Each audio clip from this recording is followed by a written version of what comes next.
Cool. Is that through the YouTube? Yeah, just go through YouTube. You'll probably get a notification that it's gone live now anyway. But it should be live now. Yeah, I've got it. Good on you, Tim. Okay, so Tim Baxter's here from the UK with me from Manchester. Is that right, Tim? You're from Manchester? Yeah, Manchester. Yeah, that's me. Happy birthday, Josh. Thank you very much, my kind sir. Appreciate that. Yeah, been a really good day, mate. Been really nice. It's been a really cloudy, overcast, rainy day, but it's perfect for gaming. Just hanging out with the family, just relaxing. Went for a nice lunch, and came home, talked to my family in Australia, and then now just having a good game with you, mate. Over a whiskey and a beer. Have we both reached the point where it's just one day after another? You know, I mean, it's like one birthday from the next doesn't really start losing count, don't you?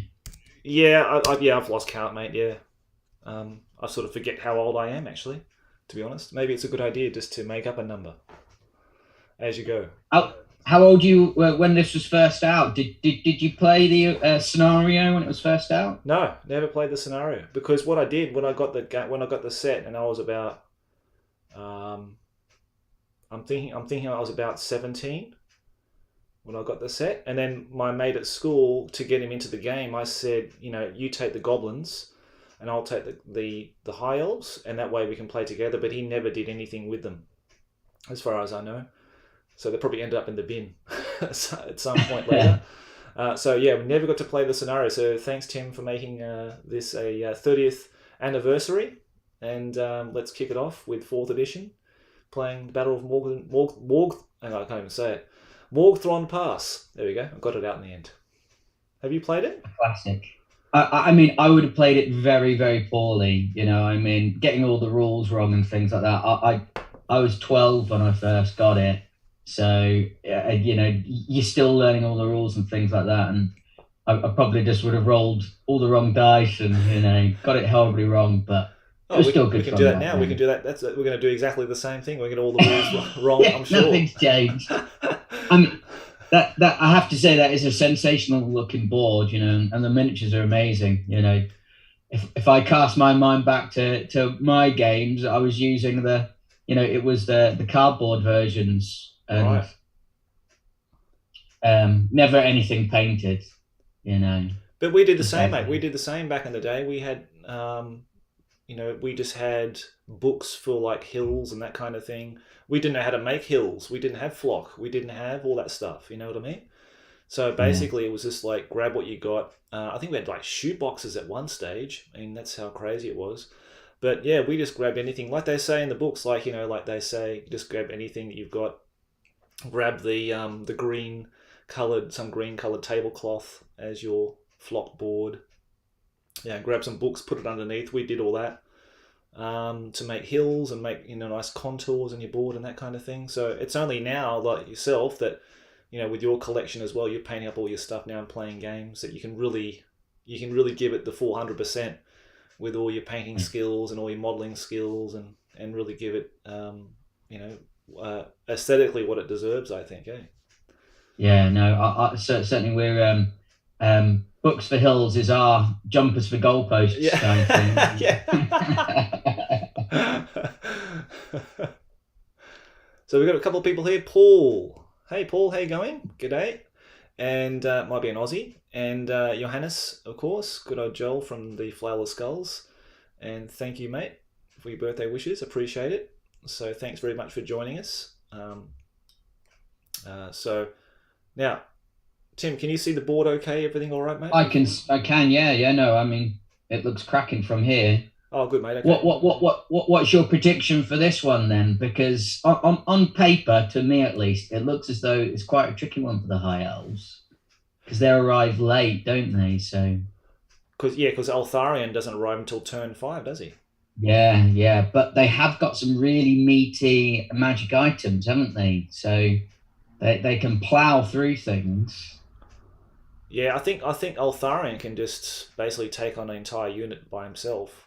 Well, I've got the Sword of Teclis. Yep. So yep. That's going to chop down pretty much anything. But you know, the two orc guys, goblin guys have pretty meaty magic items as well, don't they? Yeah, because you got the start. Because you basically dominate the magic phase. Sorry, I dominate the magic phase. Sorry, I've got Yeah, the staff of lightning and the horn of Urgok, and the black amulet, which I need to charge. I need to get to the stone, the standing stone to charge it. But you've got some nice. Eltharion's got a couple of nice items, but he doesn't arrive till much later. So it's basically just withstanding my assault early on, trying to yeah, alert your guards early on, and getting your guys into formation. I think that the weakest thing is that the archers are all split into 5-man groups. yeah. But yeah, but if you cause enough casualties, my units are quite small, and I fear you. So I think if you can whittle me down before I get there, maybe you've got a good chance of outnumbering me with your big units of spearmen, perhaps. But Should be an interesting one though. yeah. But as I've never played this scenario before, if anybody has and they see us doing something maybe incorrect, please let us know in the chat, and we'll try to play it as faithfully as we can to the original scenario rules. It looks like the bolt thrower does not have multiple shot; it just has one single shot because it was written before the rule books were made. So Grom doesn't have regeneration, for example. There is no niblet. He's not a battle standard. Things like that. And I think do my spearmen have to be out of sight because they have to be warned, don't they, by the beacon? On the deployment map, it looks as though they're more behind the village. I mean, I don't know how much that's going to matter, but right. Okay. Well, yeah, they're behind the building, aren't they? Yeah. Okay. Means they're slightly further out. Okay. Well, let's fix that up. Because they're chilling out in the village, minding their own business. They don't know a horde of goblins are descending. That's Come true. ruin their day. Hang on, I'll use one of these cards.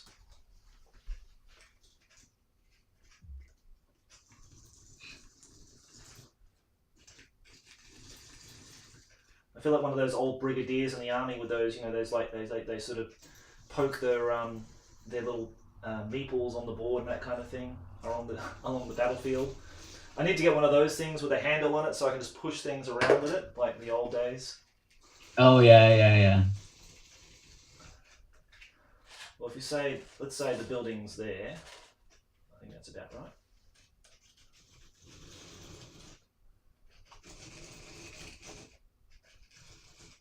Yeah, I really wanted to avoid using movement trays because they just look hideous. It actually says in the booklet not to use them either. Oh, there you go. Perfect. Good on you, Nigel. Yeah. I knew he was clued up in all things like that. So, yeah, I really don't like them. Okay, so they should be behind the building now.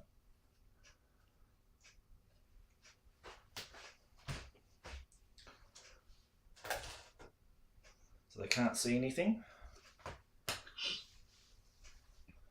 Okay, yeah, but you got the bolt thrower in the tower, the 5 guys in the tower, then you got your the south, west, and north archers there. Yep. Yeah, this is the standing stone that I need. That is it. Blacktooth needs to get to charge his black amulet, and the other one is the what's it called? The pyre that you need to get to alert guys. The beacon, yeah. The beacon, that's the one. That's the one, beacon. But the way I'm seeing it now, the standing stone is at the top, and that's my south. That is your south. That's right. Yes. Yeah. Yeah. This is the south, north, east, and west. Yeah. Cool. So Eltharion cannot come on this side. He can only come on those 3 sides when he comes on in the 5th turn. And I don't know if you saw this, but for Blacktooth, that's the Shaman of the Wyvern, it says he comes on the second turn unless he makes the appropriate dice roll, and I couldn't find any rules about it, whether he can roll a dice to see if he comes on in the first turn. Yeah, I saw that too. But it doesn't say anything about it. So, yeah, he enters by the edge when the appropriate score is rolled on a d6 or automatically on the Goblin's second turn. So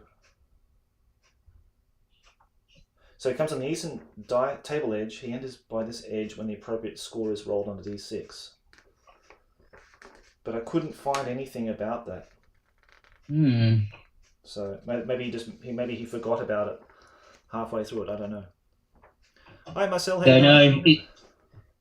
It's a 4, 5, or 6 for me to light the beacon, which is a better stat than it takes me to light my barbecues. Yeah.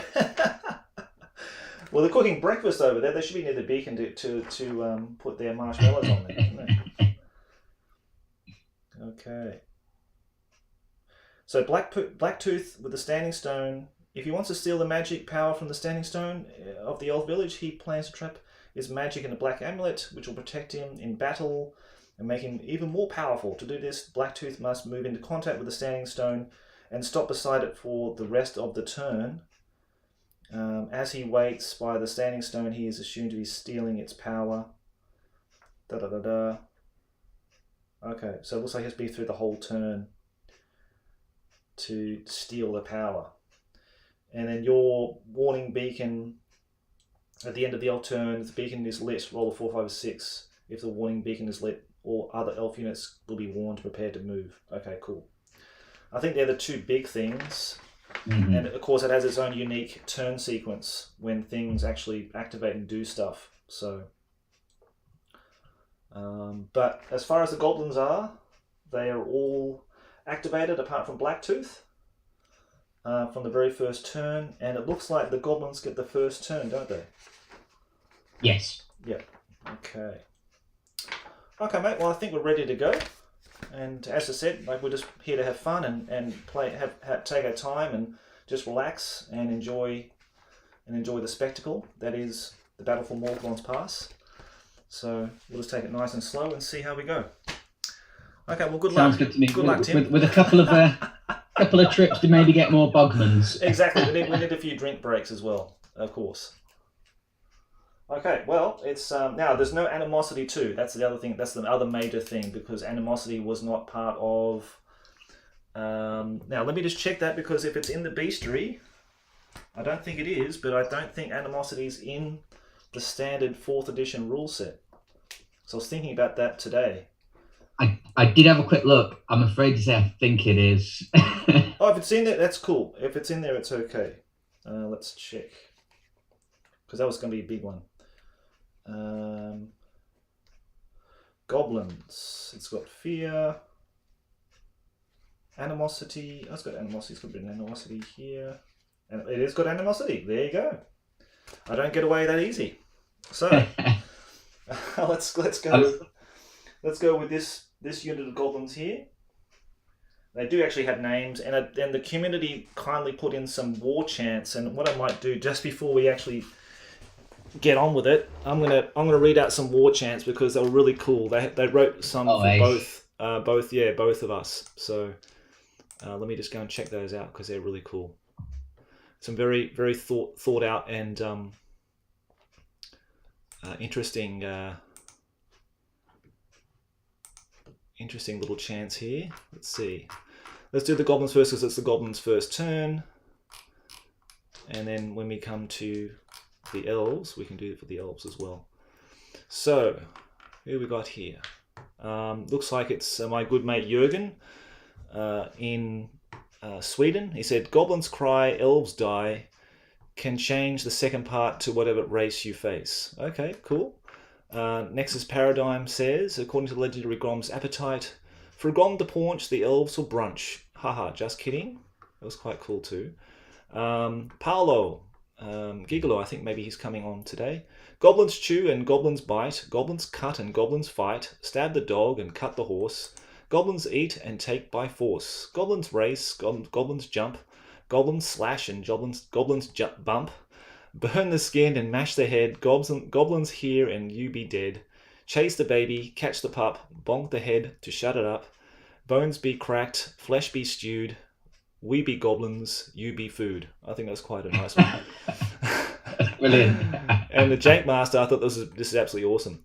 Nom nom nom, here comes Grom. Munch munch munch, elves for lunch. Nom nom nom, lib niblet too. Munch munch munch.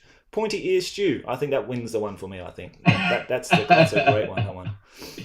Yeah, it's very good. Very good, guys. Thank you very much for your input. I really enjoyed those. I'm going to keep that open so that if the moment comes up where that chant might be read out again. Okay, so let's go for this unit here. 4, they're okay. This Goblin Spearman unit, 6, they're okay. This Goblin Archer unit, 3, they're okay. The other unit of Goblin Spearmen, they're suffering animosity. The Rocklobber's fine. This unit here in the woods, they're fine. So what does this unit do? 5. That's just squabble, isn't it? 5. Yep, squabbling. So they can't do anything. Okay. So I don't want to charge, so I'm just going to do regular movement. And let's just move these guys up. Let's just move them 8. I don't think I'm going to be able to shoot anything in that tower anyway.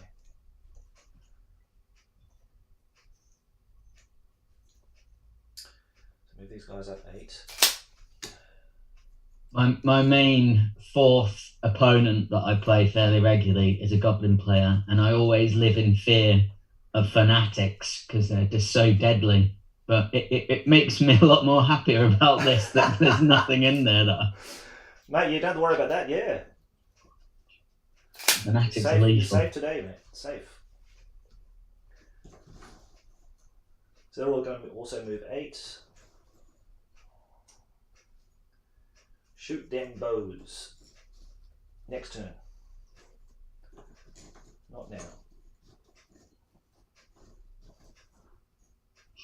And thanks again for the people who have generously sold me or given me models to make up a lot of these regiments that I'm using today. So thanks again, guys, for that. You can march through woods, can't you? You can march through difficult ground, can't you? I'm thinking you can. I would have thought you're okay. So I'm just going to move 4 because they're marching through here. I think they can. Yeah, it's just the chariot you need to be careful of. Yeah, no, the chariot, it's never going into the woods. Yeah. But yeah, I think these guys can move 4 into the woods here. Now this spearman unit's also going to move 8, so I'm just going to move this guy up just behind him. One of the few things I do like about the newer editions is it sort of tidies up the chariot rules. You know, in 4th it's a little bit more cumbersome, isn't it, where you have to decide who you're hitting, who you're attacking and things like that, whereas in 6th it's just treated like just its own unit, isn't it? A singular unit. Yeah, Warhammer Renaissance does that too. Oh, hang on. Sorry, I can't move those. They're squabbling, aren't they? Whoa, back up. See, forgot about that. I should leave that dice there, actually, just to remind me. But yes, they cannot move.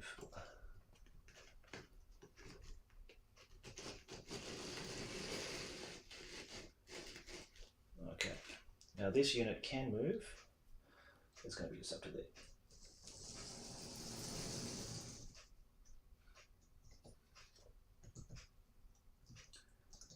Okay, so they move their 8.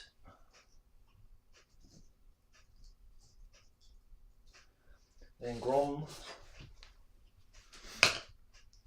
is just going to move as far as he can. It's going to be about, no, I can probably move him 9. I'll try to move these full 9 to there. It's a classic Grom, isn't he? He's got to be up there with one of the best characters, I think. Yeah, I love him. Yeah. Plus that inbuilt regeneration is just such a fantastic part of the fluff about him. Like he's eating. Oh yeah. He can now has the ability to regenerate, which is excellent. Really cool. And Niblet's wonderful model, and the whole thing about them really cool. All right, so that's that. They can't move. They're moved. So we're going to shooting, and the only thing I can shoot is with the stone thrower. So I'm going to target. The tower where the bolt throw is. I thought you might. And it seems like the juiciest or only target maybe. So I'm going to go. Let's see. I think that's about 12. I'm going to go 24. Let's see. I'm going to measure from the cross the top of the thing over here. Oh, not too bad. Not too bad. If I get a nice little scatter. So the center's going to be about there. If I get a nice scatter here, it'd be quite good. Bring down the whole building. Could do. Oh no, it's coming back 10 inches. It could be actually gone. It could actually go on top of Grom actually. So that's going to be that way. Oh no. Luckily it doesn't hit anything, mate. So that's 10 to there. So it just falls short in front of the goblins. So that was quite a deviation and a half. So that's that. I'll get one shot off with the bolt thrower at least then. Yeah, exactly. Well, that's pretty much my turn because magic there's nothing. So that was Goblin turn 1. As far as I know, let's just check the booklet, but I'm pretty sure that's a wrap. Yeah, unless you want to roll the dice for Blacktooth coming in. Is it Blacktooth? Yeah, but there's nothing. Let's say if I roll a 6, he can come on this turn because there's nothing. I can't find anything else. I rolled a 1, so he's not coming on. So he's definitely coming on next turn. Okay. Yeah. Okay, mate, it's all to you. All over to you. So. Great. I need to try and activate the beacon, methinks, because that's how I bring in all my reinforcements going on. I'm gonna move my high elf archers from the tower over towards the beacon. Yeah, I'm pretty sure they can march out of there, can't they? Yeah. So let's say they make it easy to the beacon. Yeah, I mean the siege rules makes it slightly more complicated how things move in and out of buildings, don't they? But the basic rules are it's just basic movement, isn't it? As far as I remember. I think so. We don't want to make it too complicated. I think that sounds fine. If they were like really in a hurry and they wanted to get somewhere quickly, of course they would just bolt down the stairs and run out the door. I don't see. And maybe in a loose formation when they get out, they'll be in formation again. So. And shall I roll to see if I light it? Because I'm assuming I can. Well, is it the end of your turn? It's not really clear unless I've misread it, but it just says a 4, 5, or 6. Okay. Let's see here.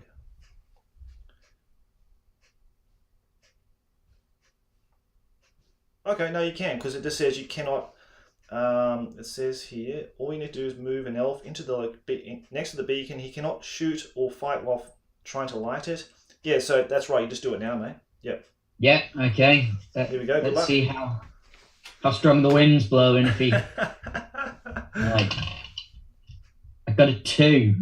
Didn't do it. No, mate. So 3 plus next turn, I think, isn't it? So. I think they come in from what is it? If they've been warned, it's their 3rd turn. If they haven't, it's the 4th turn. So yeah, I must have another go after. But yes. Yeah. Elves, you'd have thought they were a little bit more a dab hand with a bit of a flint and whatever they're using to light it. Well, unless the wind's really strong. Yeah, roll at the end of the elf turn. So wait till the end because it says roll roll at the end of the elf turn, and the beacon will be lit on the score of 4, 5, or 6. So let's just wait till the end of the turn and then roll again, mate. There you go. Oh, you got a second chance. I'll take the 2. So my shooting now, isn't it? Yeah, you're shooting, mate. Yep. Right. So because I haven't got my multiple shot version, I've only really got the one strong shot, haven't I? Yeah. So I'll try for a lucky shot against Grom. You know, Yeah, I don't. Good choice. I don't want to ruin the party for everyone and not that's... have the matchup everyone wants, but we'll see if I get lucky. Yep. So it would be close range, I guess, wouldn't it? Because it's less than. That's right. A large target too. So you're hitting on 2s, I think. Is it a large target for Grom for a chariot? Is it? Yeah, because all war machines are large targets, basically. Okay. Right. As far as I know, yeah. Okay, that's a 3. So I've hit. So I need to work out who I hit. So is it a 5 or 6 the crew? It's going to be. Let me just check. 4 to 6 the chariot, 2 to 3 the walls, and 1 the crew. So let's see. So I've got a 5, which is the chariot. Probably the thing that I didn't want to hit most. Yeah, I think you need a 6 to wound it, eh? Yeah, because I'm strength 5, and is it toughness 7? Toughness 7, yep. Cool. I did end up getting a 6. Wow, nice, mate. Okay, you do D4 wounds, don't you? I do, yeah. So do you have a D4? I don't have a D4. That's one dice I don't have. If you got a phone and you just go into Google and just go to D4 generator, it'll just bring it up in 2 seconds, and you can just roll for it, mate. Hey KB, thank you very much for your birthday wishes, mate. And yeah, I'll try to make as many forests as I can with all the trees I've got, mate. So maybe I've got a 2 on the D4. 2. Okay, so there's 2 wounds to the chariot. Well done. Okay, so first wounds given to the elves. It might not real come to much though. Okay, so we've got 2 wounds on there. Right.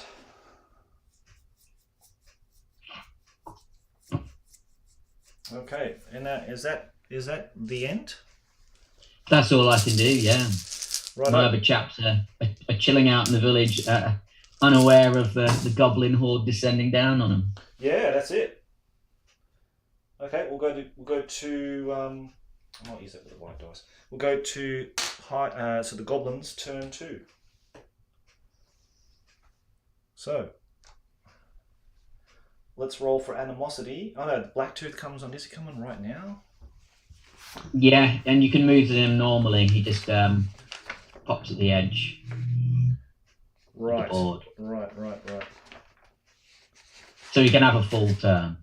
You can have a full turn. Okay. All right. Let's do that. We'll put him on. He does have to roll for animosity. I don't think he doesn't have to roll for animosity. He's a character, so he's okay.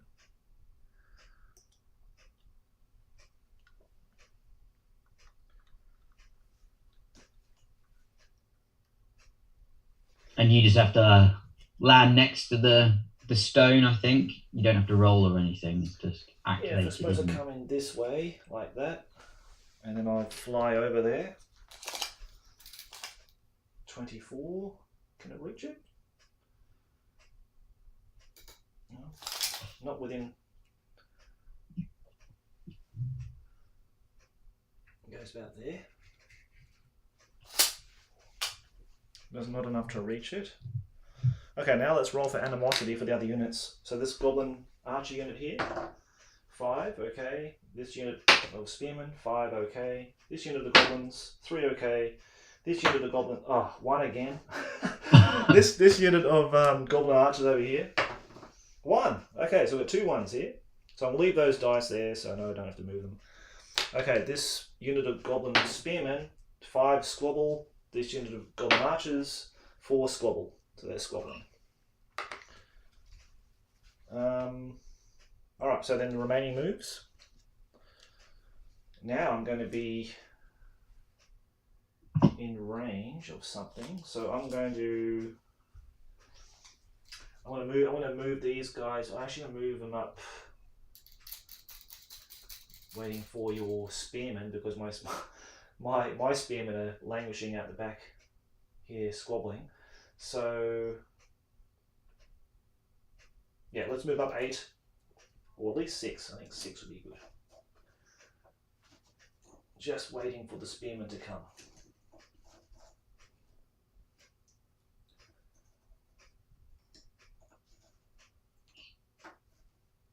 I definitely put those Goblin Spearmen in the same category of Lego, in that they're horrible to stand on. Yeah, mate, I know. Yeah, not that I've stood on many spearmen in my time, but yeah, they're quite spiky. When I first started playing, I played on my bedroom floor, so it would have been definitely something that would have been spread out all over my floor quite often. Yeah, you would have to actually bring a pack of Band-Aids every time you played on the floor then, I suppose. I just wheeled them. I moved them 6 and wheeled them 2, and I'm going to basically wheel this one about 4 and then move it 4. I don't think I'll even bother shooting at the bolt thrower, because I'll probably never get it. -2 to hit and hard cover, isn't it? Yeah, so it's going to be like just.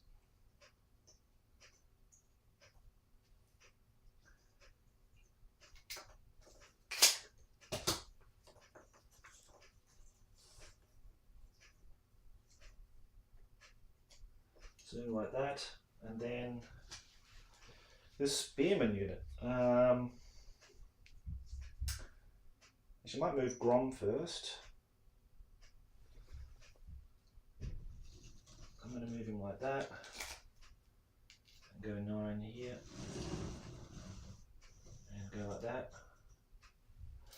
And this unit here is going to move. I think I'll move 6 and do a turn for 2. 6, like that. Something like that. Looks good enough to me.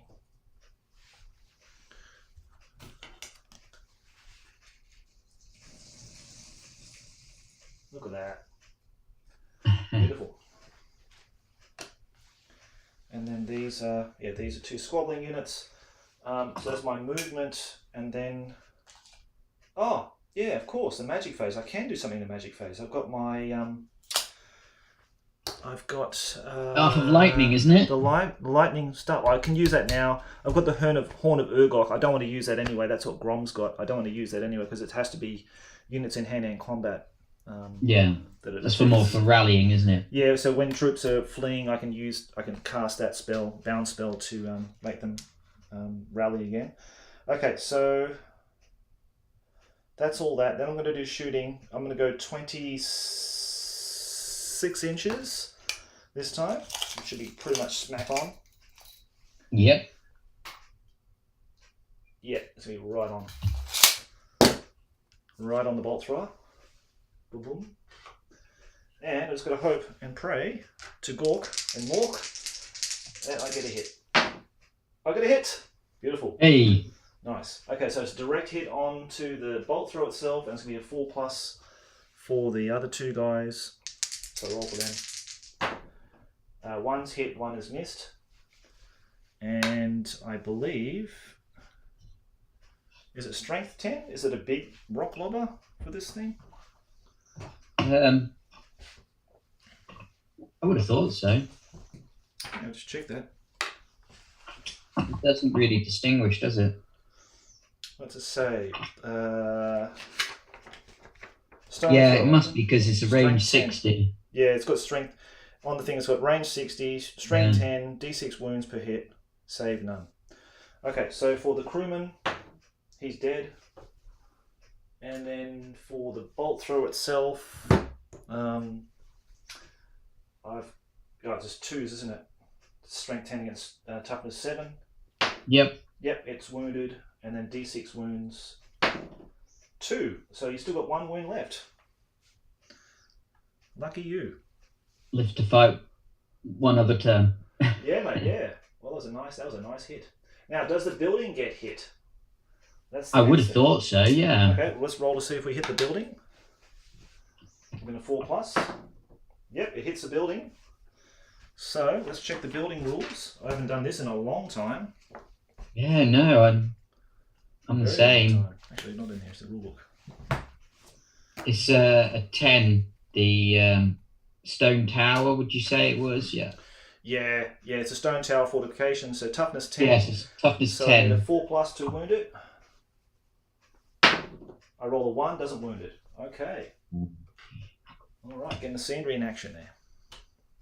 Almost bringing down the house. Yeah. Now, that's the shooting, because the other units marched. So now I'm going to try to use... Now it's in the magic phase. Let's see. Okay. Okay, well, I'm going to try to use the Staff of Lightning for my Blacktooth Shaman. Yep. It's got a range of 24 inches. I'm going to try to strike the crew member on the bolt thrower. Sure. Okay, let's see if it's in range. I'm pretty sure I can see him from there. Oh, I don't think I can see him, actually. Okay, I'll have to be the bolt thrower then, which I don't think I can wound at all. Okay, it's in range, but I cannot wound that because it's only strength 3. It's strength. Is it 6? Oh no, strength 3, 6 hits. Yeah, strength 3, 6 hits. Okay, so roll a d6 each time the shaman uses the staff, and 1 or 2, its energy is temporarily exhausted, and the staff cannot be used again in this battle. I should have really thought about that one before. 3, it's okay, so I can use it for another day. Okay, so that ends the magic phase, and you've got nothing to cast, so now it goes to Goblin Turn 2. High Elf Turn 2. Yeah, so I still haven't got a whole lot I can do because we still haven't lit the beacon and we haven't warned them yet of the descending horde. So I guess I'll have to shoot off probably what will be my last bolt thrower because I can't. There's no point me moving anywhere because I'm still going to try and light the beacon. So yeah, go straight to my shooting, I guess. Yeah, mate, go straight to your shooting.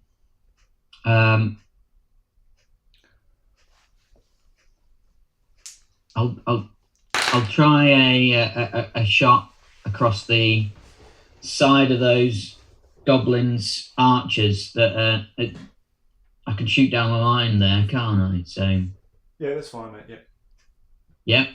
Yep, that's cool. So it would be 3s to hit. Yeah, 3s to hit.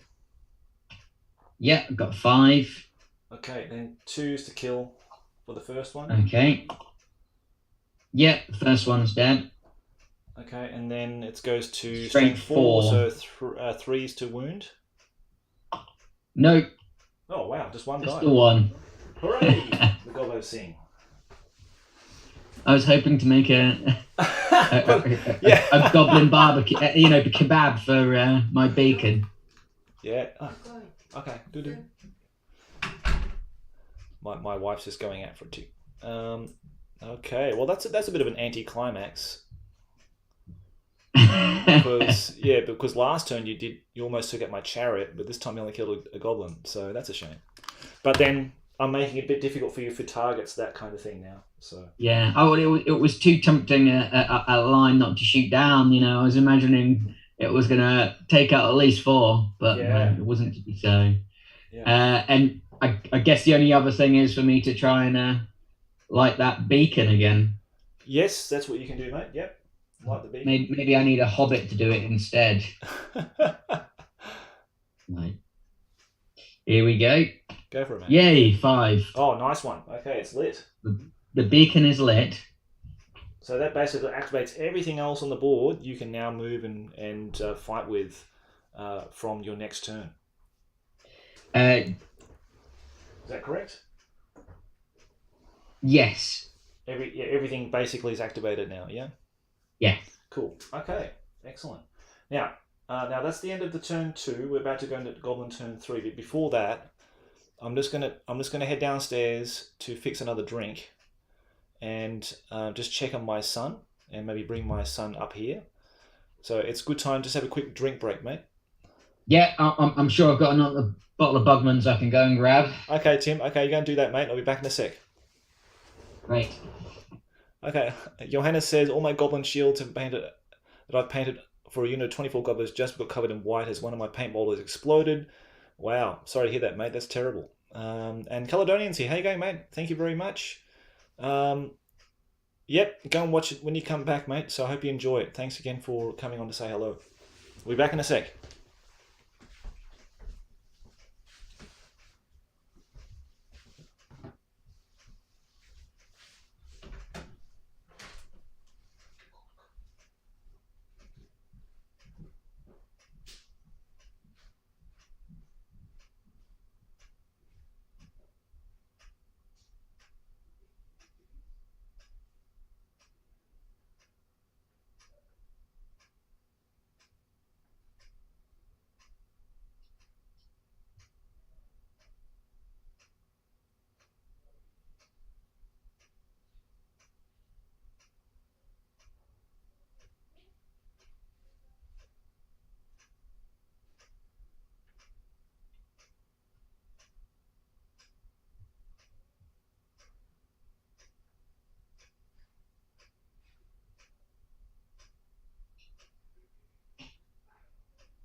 Okay, mate. Sorry for the break. Howdy's. So, they look after the son, give him something to eat and drink. What do you got there, mate? What beer you got there? So I'm moving on to Troll Brew. So they don't do Gobbo Brew, I'm afraid, but yeah, Troll Brew. But hilariously, it does say on the label, not suitable for elves. Brilliant. It's obviously Grom's special brew, eh? Special recipe. That's awesome. They are surprisingly good beers from the Warhammer World bar, actually. Yeah. So do they have like a seasonal thing where they sell a certain range of beers for a limited time, or? I mean, I've only ever been there themselves. These 4 different types of beers that I've got that you can buy in bottles, but I'm sure they do seasonal stuff. But yeah, they do taste very good. I saw one that had like spicy curry beer, which almost made me puke because it sounds bloody awful. It's like the worst. I like having a beer with my curry, but not actually in the beer. So it just that sounds really off. Okay. Okay, so Goblin Turn 3. Yep. Okay, let's do it. So, animosity here. Yep. They got their good animosity. The spearmen. No. Okay. The archers. Yes. The spearmen to the back. I'm very lucky with those rolls. The spearmen are okay. The other archers are okay. So the spearmen finally can actually do something. That's awesome. But now, let's see what these guys do. Squabbling. 1. Now 1 is something else. 1 is something else. What's 1 again? 1 is not good. Not a good roll. Charger, nearest. I think so, isn't it? Yeah, sounds like it.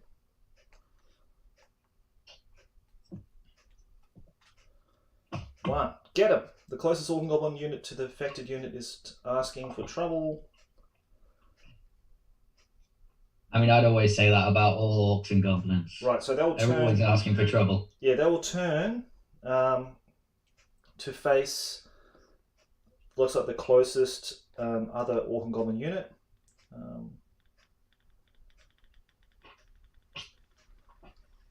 So can't charge them, it has to turn and shoot them. Awesome. Okay, so they're going to turn... Let's say they turn around like that, so the closest unit be this one here.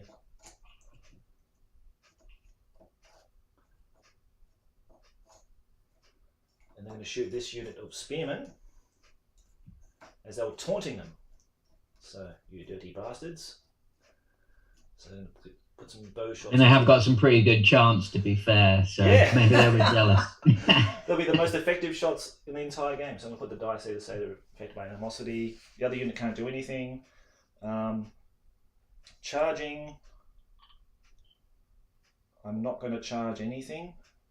I think in theory those archers aren't there. They only appear. Exactly. That's right. They're just coming on in your turn. So I can't see them at all. The spearmen are there, but I can't see them anyway, so I'm not going to charge them. So that's it. Okay, so let's go to regular movement. And now is that the animosities that carried out now? Do they shoot at them now? I guess so. Okay, let's do it now. So this way it's out of the way. 1, 2, 3, 4, 5, 6. Let's say this guy can turn around. I don't think you can see through them anyway. So only 6 guys. 1, 2, 3, 4, 5, 6. They moved. It's in short range, so it's going to be hitting on 5s. That is an incredible roll. I only rolled 1 4. The other ones are 5s and 6s. So that's 5 hits, and then of all the rolls. Yep, 4's the wound. Oh, only 1 wound, and they have shields. Nope. So 1 dies. After all that. But that was an amazing hit roll for goblins. Yeah. So, remaining moves. You're pretty accurate when you're angry, I think, maybe. Yeah. We'll put Blacktooth here. Okay, so in base contact with the standing stone. He can do nothing else. These guys are going to have to march and move forward to clear the forest. So we'll get him out of there. Which they do. Oops.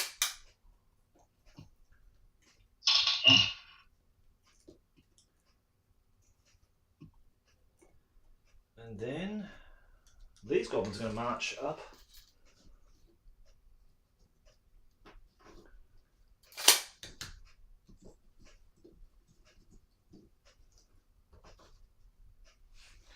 Use my little scoop.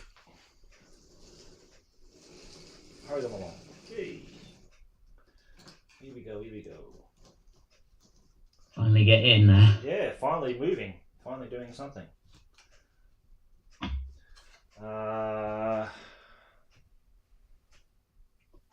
These goblin spearmen are going to have to just move up as far as I can. So they're going to have to move up about 3.5 inches, basically.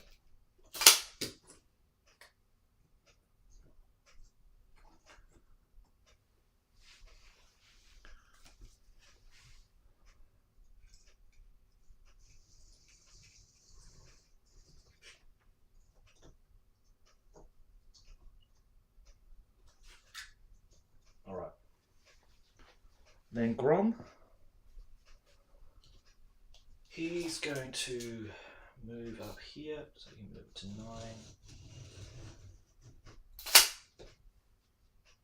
And then turn like that, so there's 2 ones on his chariot.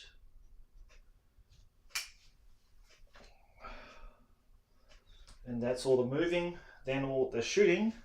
Again, 26 onto your, what's the name, will be dead on. Because it hasn't moved. He won't be able to shoot my next go anyway, will he? So. Why not? Because he's lost a crew member. Oh, I thought they can still operate normally with oh, maybe you're right. I'm not sure. I'll have to check. I'll double. I thought it was just a crew member down. You could be right, mate. You could be right. It could be in the case of bolt throws. It's slightly different. I could have. Okay, so that's going to just make your last one clear, but it's going to hit the building on a 4+. Well, actually, it's going to hit it directly because it's actually on top of the building. Well, the top of the building's going to be hit because it's under the center, so it's going to hit it directly. So I'm going to have to wound it on a 4+ because it's toughness 10, strength 10. It does wound it. So this time now it's going to cause, does it cause D6 wounds, I believe.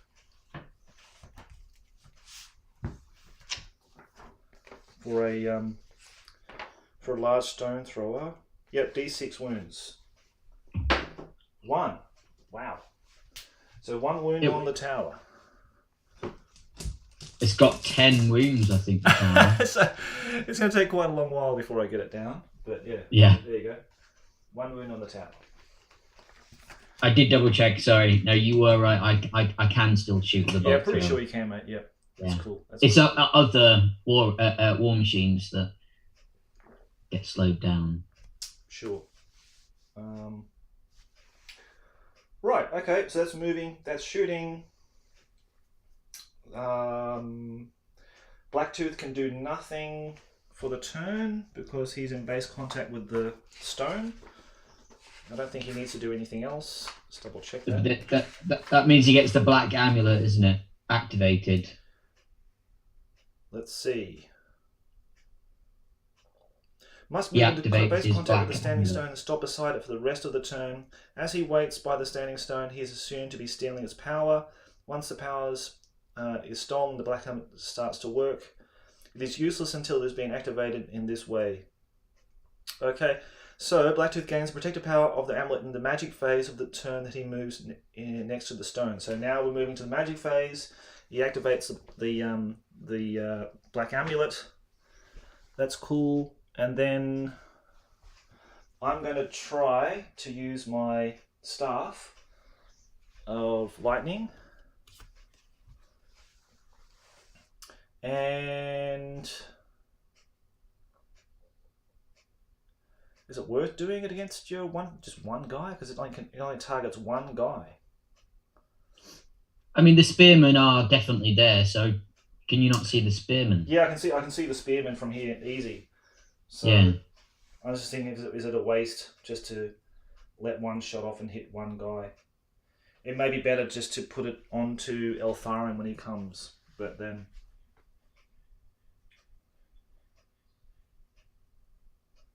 Yeah, we won't do that. We'll leave it because if it's exhausted, it'd be a shame. So I'll leave that. You get 6 hits on them, though, don't you?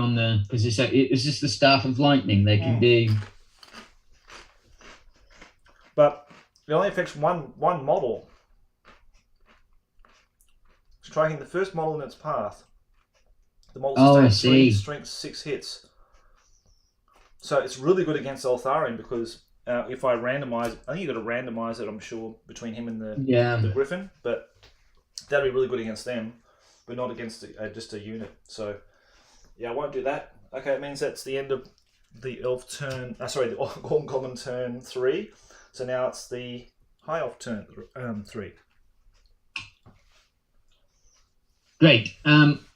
So I can still fire my bolt thrower then. We've established that, and he's still hanging in there in the tower. So I will. The spearmen, who are they there? Elrin's Guard, which is the 8, which is to the south side, as it were. Mm-hmm. I will march them round to the top side of the building, if that's okay, towards Grom. And what I'll do, so that way you can see it a bit better, I'm just going to turn this table around.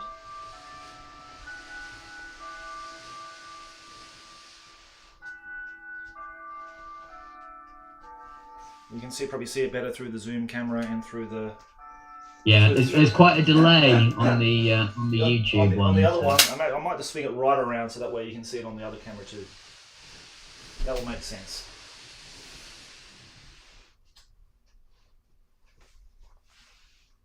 Yeah, no, I've got that. Thanks. Okay, so you want this unit to like wheel and face towards the chariot. So the one to your right, yeah. If wheel and face Grom, yeah. I mean, they're not going to find much action otherwise. Otherwise, they'll be wheeling around the whole time. Yep. And I might tie him up for a bit. Sure, mate. So I put him 5. I just sort of did a 5-inch wheel there for you.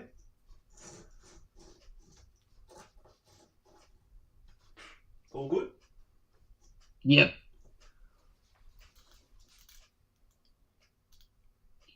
And the Thordin's Guard, the 12, if we can do the same the other side of the house. Okay, let's just say they get past there, they can wheel past there and all that kind of thing.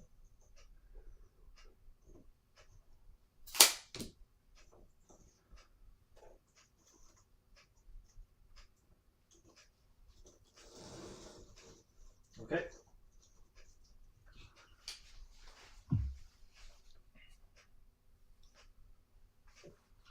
Great. And the archers on the west side? Mm-hmm. To the west side. If I could move them up 5 inches towards the tower, so I could try and pop off a couple of lucky shots towards the Okay, so the goblins around towards the tower. This is the west side. This will be the south. Yeah. So your left. So if you bring them towards the tower, so the ones closest to me, sorry, the 5 archers closest to the screen. If you could bring them 5 inches left towards the tower, so I could try and get a shot off. Is there enough movement there? So these ones here, yeah. Yeah, probably. You want to move up? You want to I haven't move got up enough 10? in there to see You can't the see goblin. anything. You might as well move up 10, mate. Move up another 5.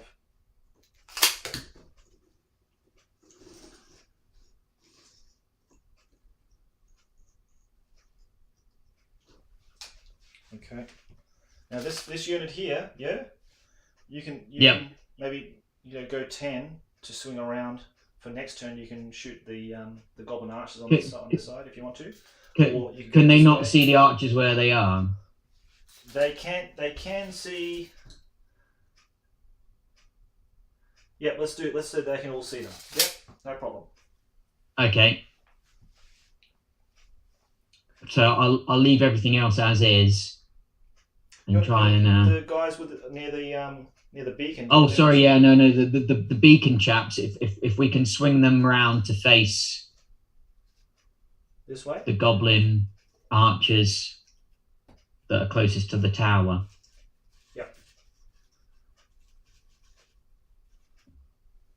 Yep, that's a good, nice defensive position there. Okay, good. Now the ones here, okay, on this side, you want them to move up. Can they see Grom there? Can they take a couple of pot shots at Grom, or are they just out? 4, 5. Yeah, let's say they can see too. Yep, no problem. Yeah, without moving. Yeah, without moving. I think the side of the hill that you can see the wolves. So let's say you can see them. It's okay. Okay. No problem. Okay. Right. So my magic phase doesn't exist, does it? So I'm just shooting. Yeah, just shooting straight. Yeah, just going straight shooting. Yeah. So I'll try the bolt thrower again, and okay. maybe I'll get lucky with Grom. Yeah, you get a good shot at Grom there. Yeah.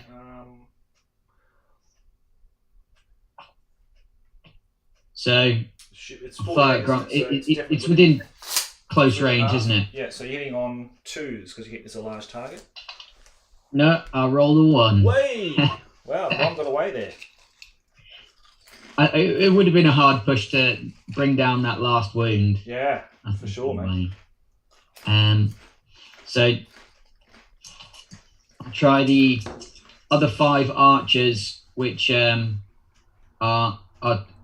camera right on the Zoom. So they're sorry, I've lost my orientation now. They're the south side.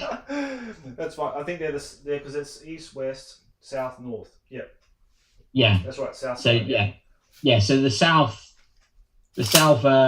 archers at Grom. Okay, so their range is 30, isn't it? So it's going to be over half. So -1, but large target. So they're still hitting on 3s. Okay, that's 3 hits. I've got to randomize where I hit. Yep. So I've got 2 on the chariot. And 1 on the wolves, I think. So the chariot is toughness 7. You can't wound the chariot. I can't wound it, no. So it's just just a wolf. 1 on the wolves. Okay, mate. They're toughness 3, are they? Pretty sure they are. Let me just double check, but I'm pretty sure they are actually.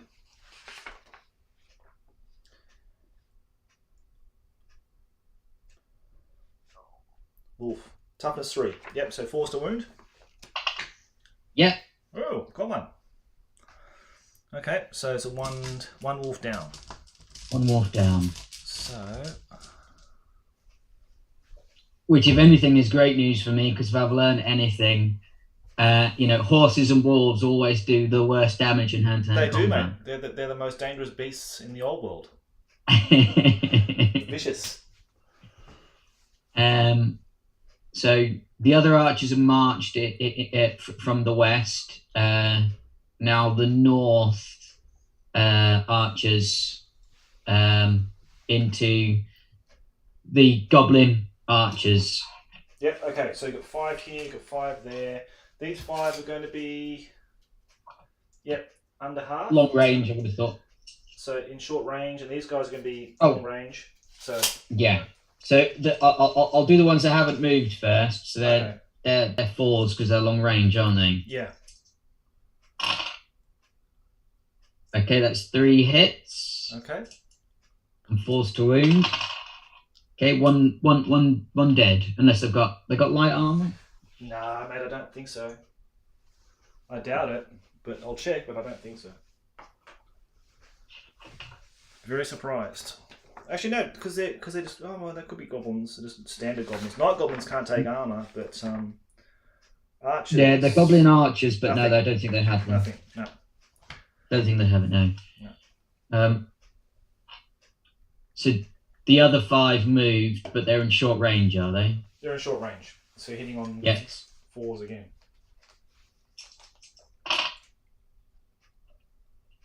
Okay, that's 1 hit. Mm-hmm. And no wound. Oh, okay, wow. A 1. Away unscathed there, goblins. Yeah. Very lucky. And that's my shooting over, I think. I've shot everything. Okay, now we're going to the magic phase. I'm the only one who can cast magic. Yeah. But again, I will choose not to use the Staff of Lightning, and I don't want to use the Horn of Urgok because I think it only affects troops in hand combat. All enemy units engaged in hand combat. Yeah, so there's pointless using that. So that's it. That's the end of the turn 3. Yep. For the High Elves. Now we go into turn 4 for the Goblins. Yeah? Yep. Okay. Now let's do the Animosity first, because they had on Animosity before. Okay, so let's do it for these Goblins here. 6 are okay. The Spearman unit, 2 is okay. The Goblins on this side here, next to the tower, they're okay. The Spearmen over there, the red guys, they're okay. The other archers near the forest, they suffer animosity. They have a 3, so they're squabbling. And that's that. Okay, so charges. I'm going to charge Grom into this Spearman unit here. I thought you might. And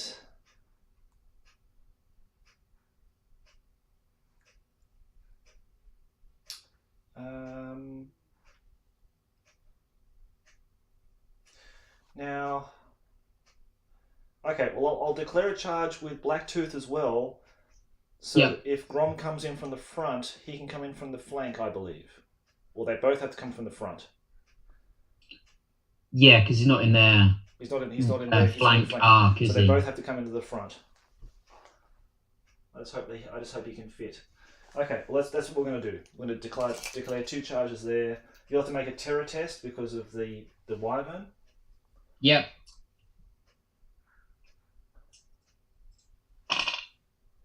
Which they pass. Okay, cool. Okay, then we just move the charges.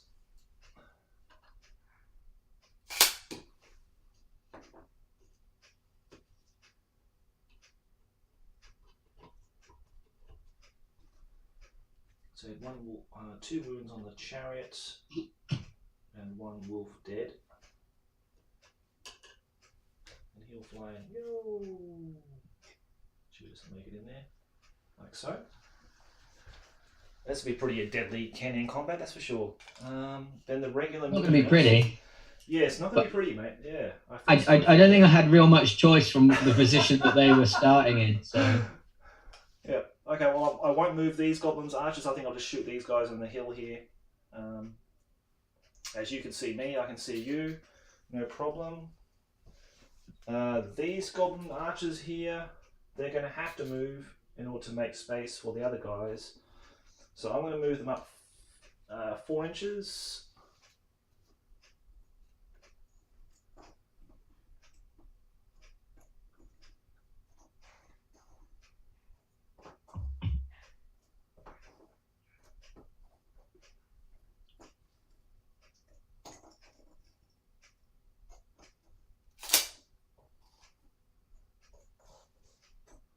Like so. These goblins are going to come around this way. They're going to march because oh no, I can't because it's this thing's within 8 inches of me, so I can only move 4. So that's what we'll do.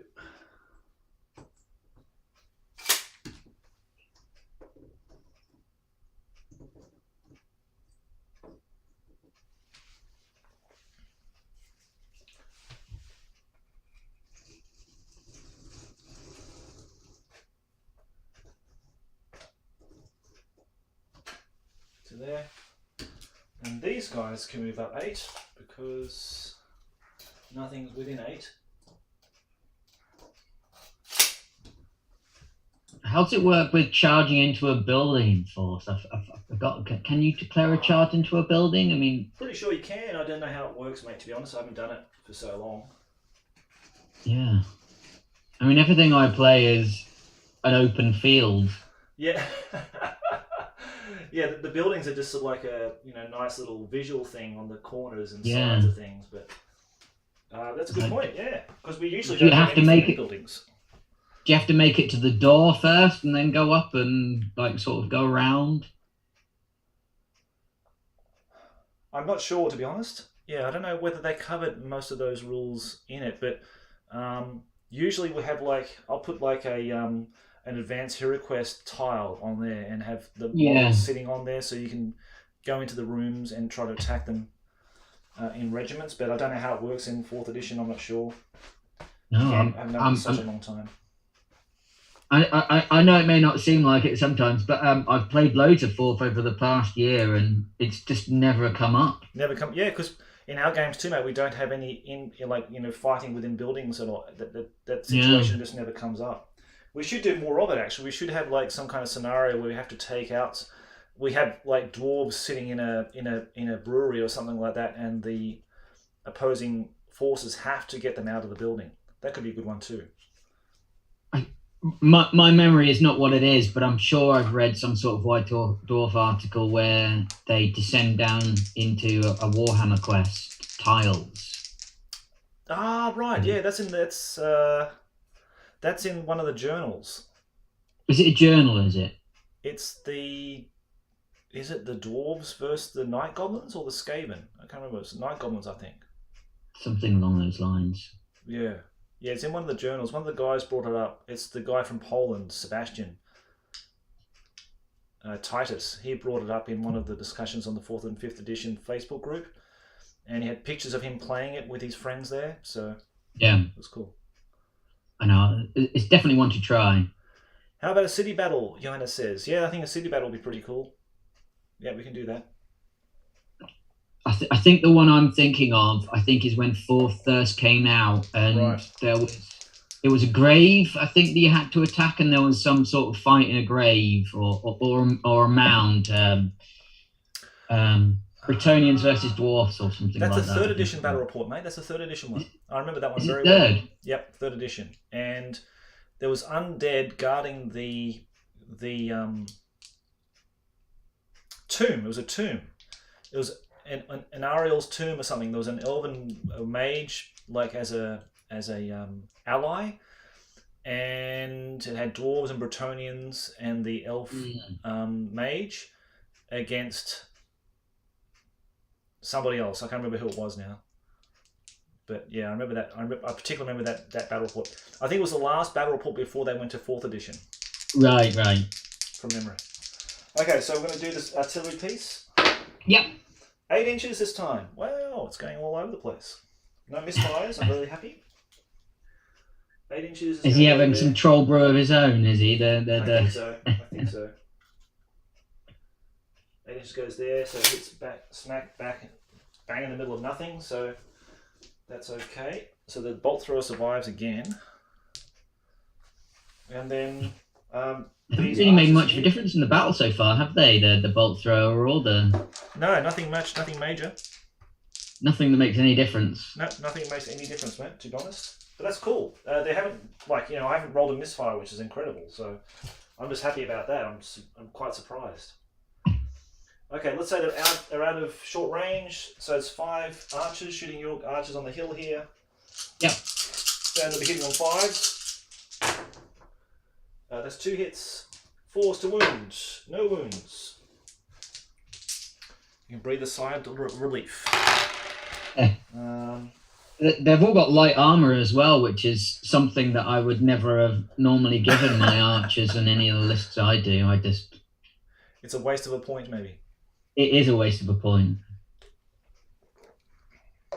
Well, they didn't need it in this instance, so that's good. Now, the big one's coming, Grom and Blacktooth. They're breathing down the necks of 8 very very brave Elven spearmen. So let's see how they go. I mean, I feel slightly cheated that I didn't get a chance to cry just as they're decimated. Yeah, they could be decimated here, my friend. So let's see what they got here. I mean, decimation would be good because that would only be 1 in 10. So maybe annihilation's appropriate. I think so.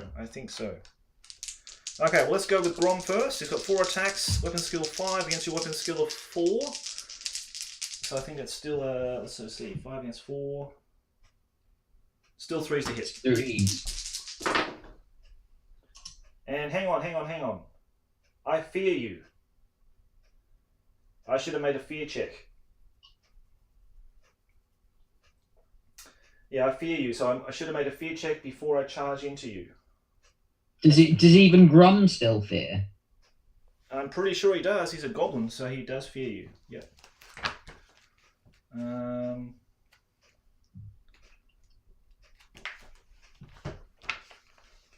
This is a 7.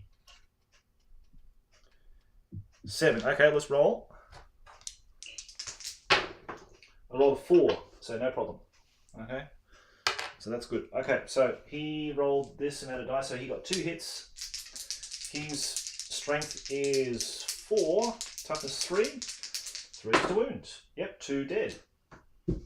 Oh, yeah. You've got the Axe of Grom, don't forget, as well. I mean, Yeah, I don't think it does 2 wounds, it doesn't do anything here, but I've only got strength of 4. If you've got a shield and light armor, that means you get a save of a 6.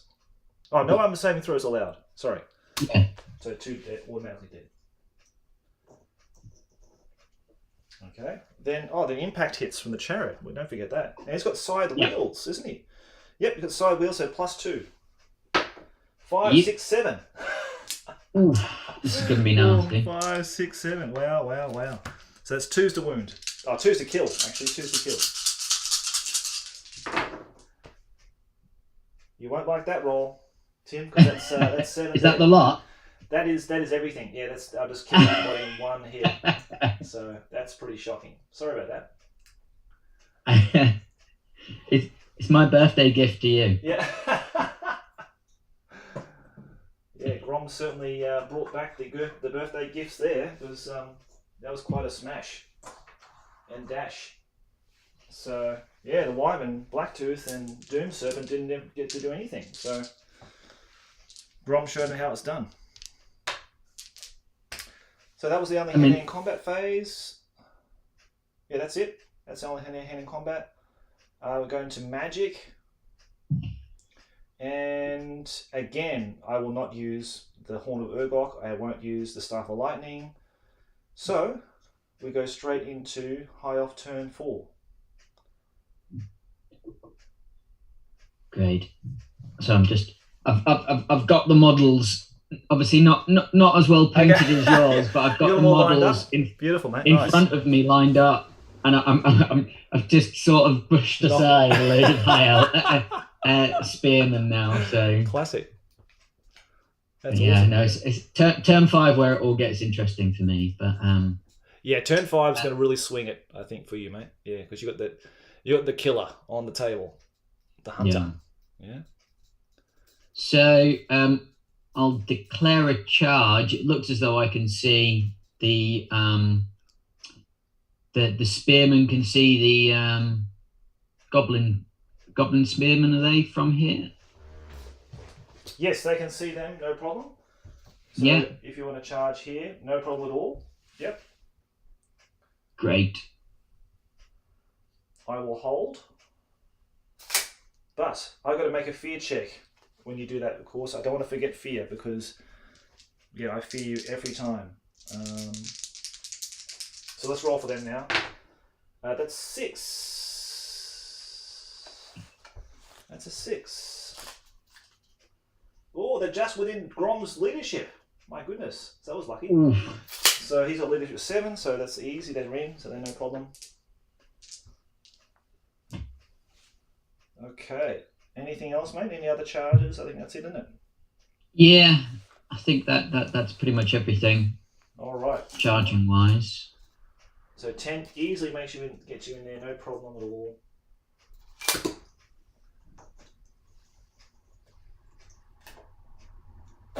Oops.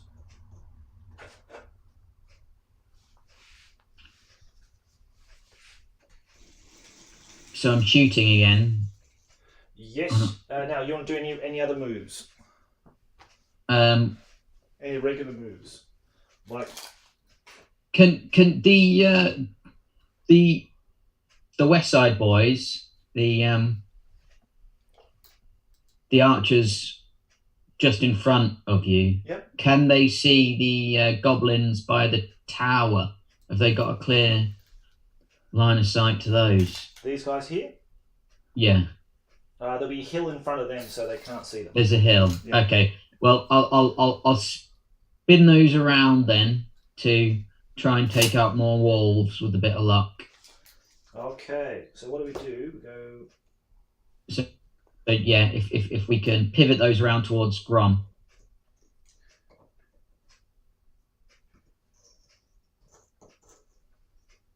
Okay. Then these archers can shoot Grom as well, or the Wyvern if you choose to. And these ones here, well, they can just attack the goblins if you want to, like that. You probably could break them this shooting round, I'd say. So I'll start off with the bolt thrower again, yep. And I'll go for those juicy spearmen. Yep. Lined up, hopefully. Yep. So to get a kebabbing. Yeah. Short range, go for it, mate. Yep. 3+ to hit, isn't it? Yep. So that hits. Cool. Okay. So 2 to kill. First one. I rolled a 1. Oh my goodness! That's terrible. I wish I was being overly generous because it was your birthday, but I'm. So I can tell you're an honest guy, mate. Thank you very much. Okay, so that was funny. The bolt thrower. Yeah. Okay, so the chaps next to the beacon, they'll shoot at those goblins next to the tower. Yep, hitting on. He didn't move, so now it's hitting on 3s because. Yeah.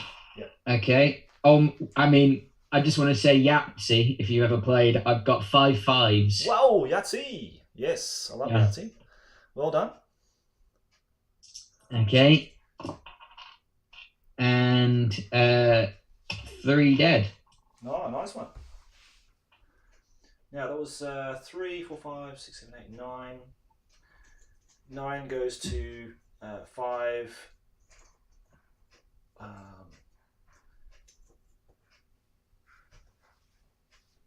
Okay. So and the north side. Yep. Okay. North side boys will do the same because they can't really hit anything else where they are. Yep. It's gonna be. Yep. Go for it, mate. Yeah. Go for it. So it's gonna be hitting on 4s. Okay. That's 2 hits and 2 more dead. Okay. Definite panic test here. Now, are they within Grom's range? I don't think they are. They're way out. Way out. Wouldn't have thought so. So they're relying on 5s. They run away, so they're panicking. So Oh wow, double one, snake eyes. So 2 inches. 2 inches away. So that's 1 victory point each so far. Yep, that's right. Okay, nice shooting. Okay, so these guys. So yeah, so the West Side elves shooting at Grom. Mm-hmm. So it's a large target, isn't it? But yeah, I move. So still hitting on 4s. Okay, that's 1 hit. And then if I randomize it, it is on the crew. So I must have to randomize it again, mightn't I? Because it's either Grom or his co-pilot. Sorry, you're hitting on 3s. Sorry, you're hitting on 3s, aren't you? Because it's -1 +1, so you're hitting on 3s. Sorry, mate. I rolled 3 2s anyway. So. Oh, okay, cool. So what was the last part you said there about the? So I've got 1 on the crew. So it's just a case of, is it randomized between Grom and his co-pilot? So there's only Grom on the chariot and the wolves, because you still got to randomize between the chariot body. Yeah, no, I rolled. I think it's a. Oh, so you hit because there's no other person on the chariot, only Grom. Oh, is it only Grom? It's only Grom. There's no nibblers on there. Yep. So I've rolled a 1, which I think is the crew, unless I'm wrong. Okay, all right. So that sounds right. Sounds right to me. Chariots shooting 1's crew. Yep. Yeah. You hit him. So his toughness 4. I should pretty sure. Strength right. 3. So 5s. Yep. No, it's a 2. Okay. Okay, and I'll do the south side boys. South side elves against Grom 2. Okay. And they'll be. Now they'll 3. Be. If it's a large target. They'll be within short range, large target, so hitting on 2s. 2s. Okay, so 1 missed. Mm-hmm. Okay, so I've got 1 against Grom. I've got 2 against the chariot and 1 against the wolves. So the chariots don't do anything because it's too strong, isn't it? Yep. So I'll do the wolves first. Okay. So another wolf dead. Another wolf dead. Okay, nice. I think 3 wolves. Yeah, 3 wolves. I think that will reduce his movement a lot. I believe. I need to check it. But yeah, I think his movement goes down to about 6 inches now, I think. Okay. And what was the other hit on the Grom, was it? So I've got Grom as well, so he's 5 to wound, which I do get. Wow. Okay, well then he's now he's got light armor, I believe. Grom. Light armor. So roll a 6 first. Nope, roll a 5. Then it goes to his regeneration. Oh, hang on, no. He doesn't have it. It doesn't have it. Doesn't have regeneration, isn't it? Okay. Okay, so you did a wound. Wow, well done. We've got 3 bloody dice in that thing now, so no, 2 wounds on a chariot, 1 wound on Grom, and 2 wounds on the chariot's down to 1 wound, then the Grom's taken a wound, and 2 wolves are dead. Yeah, so you really whittled them down a lot. So I'm trying. Yeah, that's good. Yeah, good. You're going good, mate. All right. Okay. So and that's the end of my turn, I think. Then we're going to magic phase. Oh, sorry. Yeah, your magic. I am going to use now the Horn of Urgok. So now, what's the range of this thing? All units within 24 inches are affected. Okay, so I'm going to cast this thing here. I can use it 3 times. So this is the first time I'm using it. Yep. Okay, so all enemy units engaged in hand-to-hand combat must take a panic test immediately. If they fail, they are broken and must flee directly away from combat. Any friendly units fleeing automatically rally and they act normally in the next turn. Okay, so just check if they're within 22. They are. So I just realised we completely forgot about the hand-to-hand combat that we've got in there. Oh, yeah. Okay, let's not go anywhere. Let's do that first. Okay, let's do that first. So you charged in. That's the Troll Brew drink talking, I'm afraid. That's the Troll Brew in my Asahi Super Dry. Yeah. Doing that effect. So we've got 4 guys. The people watching at home will be, what are you doing? Yeah, what are you doing? They're probably screaming at me now saying, hey, well, you forgot the bloody hand-to-hand combat, you dildo. So no one said anything yet, so that's good. We've got away with it now. So you didn't see anything? Okay, so you've got 4 guys, mate, so go for it. Okay.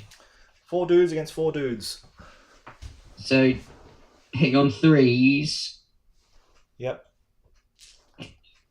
Okay, that's 3 hits. Wounding on 4s, isn't it? Yes. No wounds. Yeah, because it's strength 3, toughness. Yeah, toughness 3. Yeah. So no wounds. Wow, really? Gee, that is pretty pitiful, mate. If I must say. Okay, I'm hitting back. So I think I'm hitting back on 4s. Let's check. Weapon skill 2, isn't it? Yep, 4s. Yep, 4s. Okay. Wow, and hang on, I've got spears, so I get another rank. So I get another 4 guys. I charged you, so. Okay, so that's 4 hits all up, and then 4's the wound. Come on, boys, we can do it. 1 wound. Okay, you got light armor shield, so you got 5/6 save. 1 dead. Wow. Okay, so you win the combat. By 1, don't you? There are no standards, even though there are standard models in the units. There are actually no standards at all. Yeah. So, yeah. We've both got 2 extra ranks. Yeah, we both got this. Actually, I've only got 2 ranks because one's already dead before. You've got 2 ranks. Yeah. You had 3 ranks to start off with, so 3, and I've got 3. I think it's a draw. Yeah. It's a draw. No, because you caused an extra wound. You caused a wound in combat, so it's. Yeah, because I got 2 ranks plus 1 wound. That gives 3. And you've got 1. Oh, you got 3. You got 2, haven't you? Sorry, you're right. I win by 1. You're right. I win by 1. So it's a 6 I need, isn't it? No, isn't it 7? 7, isn't it? Yeah, 7. Yep, which I make. Oh, lucky. Okay, good. Okay, now that's the hand in combat. Now I'll do the Horn of Urgok. Yes. So I'll do that. So that's done. I'll put a dice on it, so I've done it once. And so it means you make an automatic panic test.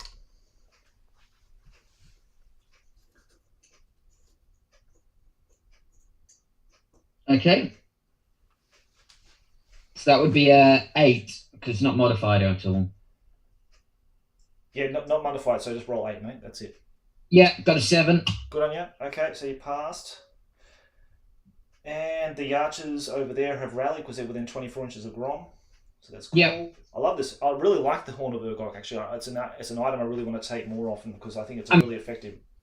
It says in the I don't know if you read the tactical advice page, but yeah, it says that it's essential for goblins. I think. I think it's excellent. It's really good, even though it's like if you had the proper magic set and you had like the spell cards, you could just try to dispel it.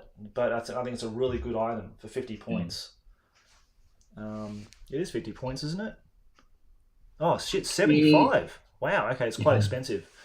But yeah, the whole 24 inches, anything in combat takes a panic test is pretty powerful. Because if you break, I get to try to overrun you.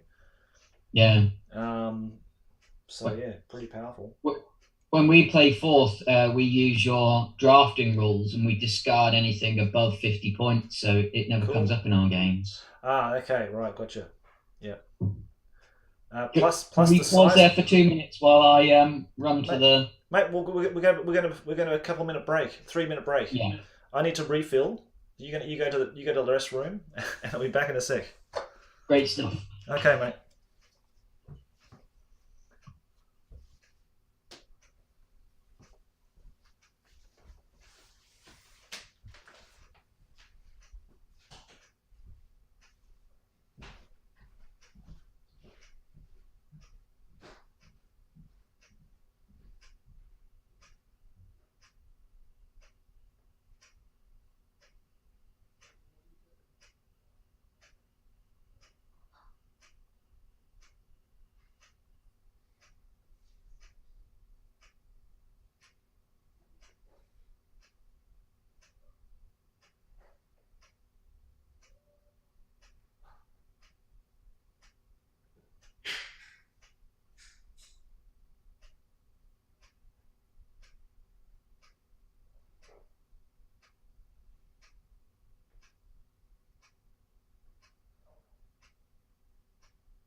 I know proper Beyblade, darling. Yeah. Papa no Beyblade. Yeah, Papa no Beyblade. No, Papa. Dio. Yeah, quit it. What? Good job. Got it? Back again, mate, when you're ready. Yeah, mate, give me 2 secs. Just trying to find some... Beyblade. Yeah, this one's better, I think. This one, right? Yeah, quit it. Beyblade. See, in here. Okay, you try it.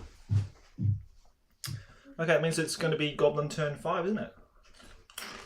I have a quick lore question for you as an orc. Sorry, a dwarf lover. Yeah, mate. I've got Durgren's Hellfire. Do you know Durgren? Is that one that rings a bell with you? Durgren, no, doesn't ring a bell. Yeah, it's another one of the Warhammer World beers. Oh, right. Maybe it's a slightly newer one. Maybe. I've never heard of that. Can- Never heard of that name. See Yeah. that on my... Just barely, mate. Just barely. Take a photo. Take a photo of it. Be good. And keep those bottles too. You're gonna keep the bottles? Oh yeah, no. Yeah. I mean, I intend on going back and getting more. If I'm perfectly honest. Yeah, definitely, mate. Definitely, absolutely. If anyone hasn't been to Warhammer World and bought the beers, I 2 thumbs up from me. Great. I'd love to go there and have a look. How's the food there? Is the food pretty good?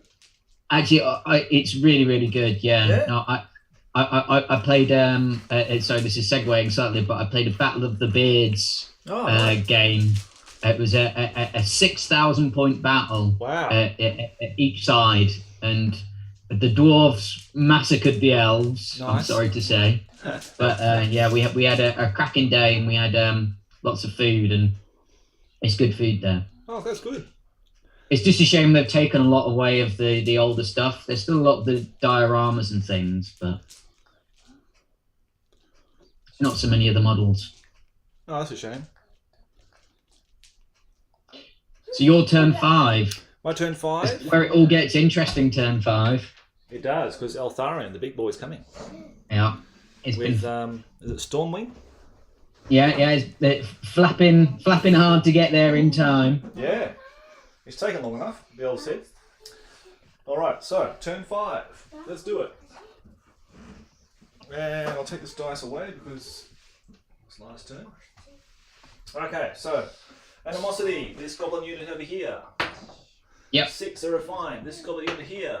6, they're fine. This goblin unit here. 5, they're fine. They don't have to test if they're in hand combat. This unit here. 5, they're fine. I think everything's fine. Good to go.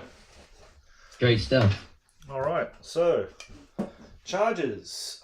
I will declare a charge with Grom and the Wyvern against this archer unit here. Yep.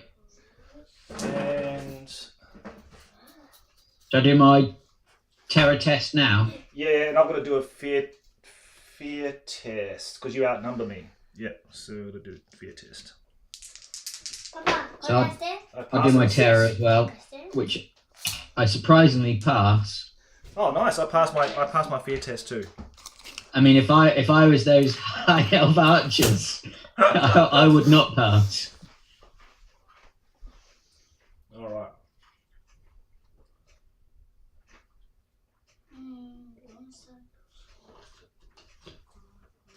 I love that old that sculpt.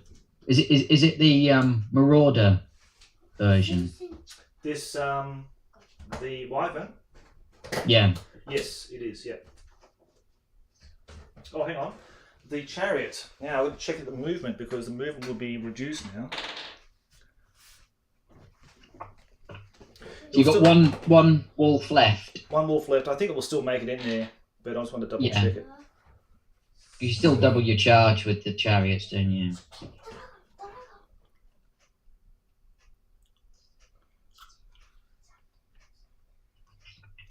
If some of the creatures pulling the chariot are slain, then it will move proportionately slower. For example, a chariot pulled by 2 horses normally travels at 8 inches, but this is reduced to 4 inches with only 1 horse, as half the horses have been slain. So it goes down to half. So it's normally 9, goes down to 4.5, goes up to 5. So 5 inches basically. So 10 inches easy. Yeah. No problem. Okay, move in there a bit. And any remaining moves, now that I've got no animosity to worry about. My son's stealing my tape measure, that's good. And we'll move. Bugger. Okay. Looks like the house is going to be in the way. So we're going to have to wheel around by 3 inches and move up an inch. It's about there. This goblin unit here.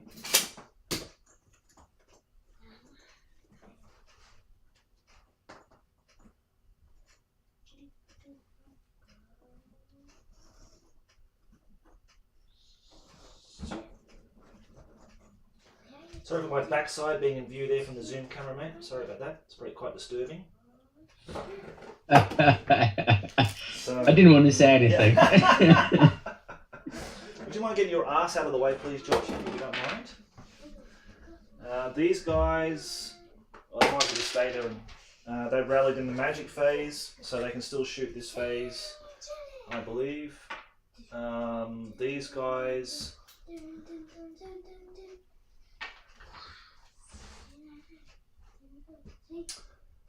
They will stay where they are. The archers at the back will move up. 8 inches if they can. To here.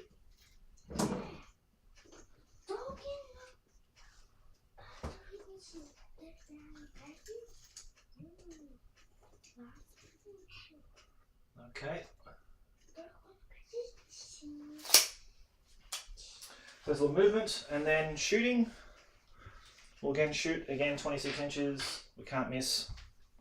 Yep. Oh, hang on. It's the misfire dice and... No, not the misfire dice. Oh, that's good. I thought it was going to...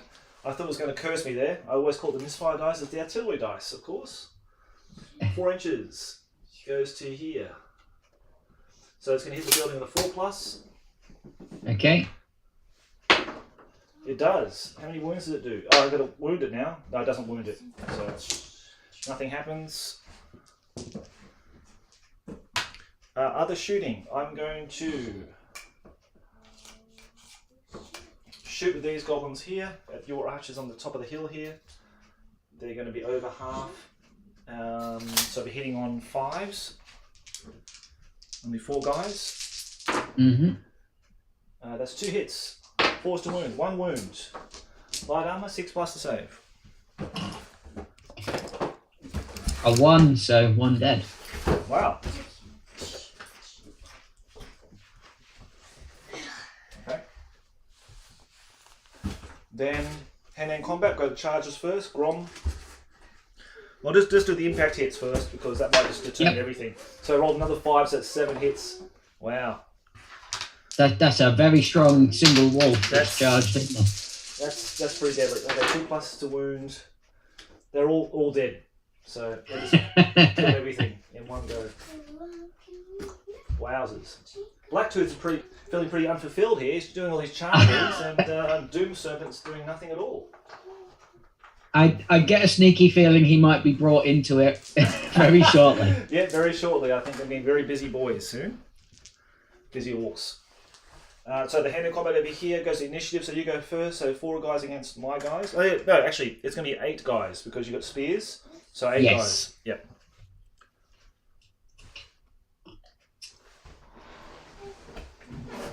So it's 3s. Yep. Ooh, there's a lot of 1s. Wow.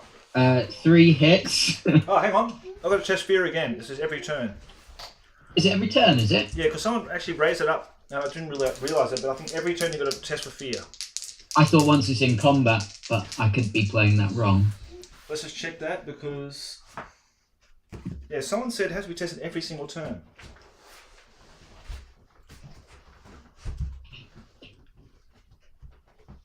It doesn't say it here on the sheet, so... I mean, it says on the summary, make this test once the enemy declares his charge. Yeah, why are they saying it every turn then? I should actually check that. I mean, I never play it every turn, but I could be playing it wrong. No, I think they're wrong because it doesn't say... It doesn't say anything like that. Yeah, I mean, my head canon feels as though once they've got over their fear. They were bullshitting me. I don't know who it was, but thank you very much. Okay, so I got. How many hits did you got on me? How many wounds on me? So I got 3 hits. So to wound. There you are. It was 4+, wasn't it? 4+ to wound. It was a strength 3 toughness 3. Yep. No wounds. No wounds. Okay. So then we've got 8 back at you. Yeah. That's been terrible. That's been shocking. Shocking. Absolutely shocking. So 4 to hit. Yeah. Not bad. Not bad at all. 4 to wound. Oh, that's amazing. That's all hits. So it's 5 wounds, my friend. 5+, is it? It's 4+ to wound. So no. Sorry, to save. yeah, 5+ to save. Man, it's too dangerous, isn't it? You can't take it downstairs. Papa doesn't take it downstairs. So you wait in a minute. Was that 5 hits? Was that? Yeah, so 5 wounds. So you got 5 saving 5 throws wounds, and 5+. Yeah, 5 dead. 5 dead. Oh man, Yeah. This goblin is incredible. They have been rolling terribly. Yeah, that's amazing. Okay, well then you're at -5, isn't it? 5. Oh, hang on, I've got 5. You obviously 6, caught 7. them with their britches down in the village. You know, when you first rolled up. Yeah, they obviously ate something really bad for breakfast because they're probably laced with heroin or something. I don't know. So I've caused 5 wounds. I've got 2 ranks, so it's 7. And you had 1 complete rank, caused no wounds, so it goes to -6. So you had 8 normally. So you need snake eyes, my friend. Good Well, luck. if they can roll well once in their miserable lives, I got 1-1, but no, it's a 5. They're gone, and they are gone 5 inches. 5 inches, okay, let's see if the goblins can catch them. Yep, rolled 7, so they're gone. So I move up 5. Wow. That was a big turn. That was very unexpected. I should move them off my desk in shame. Yeah. Mind you, when I played the spearmen in my games with the elves, they did nothing anyway. They just die. Yeah. So I once experimented taking 50 spearmen in a game of 4th, and it did not go well. I can imagine so, mate. I imagine so. Bloody sneaky elves. They didn't kill one thing. Me too, mate. I've taken them now a couple of times. They did nothing. They inevitably got charged and got killed to a man. So I don't know what's... Those 20 spearmen did not kill one thing. Wow. Now, I suppose the city level rule in 5th edition makes them a bit better, so they can attack in 3 ranks, but even then, Yeah. the toughness 3 thing, the toughness 3 factor can be pretty bad. But they're better than the average troop. They're better than humans, as in Empire type troops anyway. Okay, mate, that's it. That's the end of the combat. Yep. We're going to magic. And I'm not going to cast any of my... Oh, no, I'm not going to cast anything. So then we go to Elves turn 5. Here he comes, Eltharion. The big man. The big man himself. He's coming now. The cavalry. He's pretty angry. Where are we coming on? We're coming on this side, I take it? I mean, it's pretty obvious where I think I'm going to go, so yeah. Yep. Okay. Although I think I could probably reach them, I would have thought, from north, south, east, or west, couldn't I? But it doesn't matter. Okay, just give me 2 seconds, Tim. Give me 2 seconds, mate. Hang on a sec. If I come from the south, I can do a rear charge, do you think?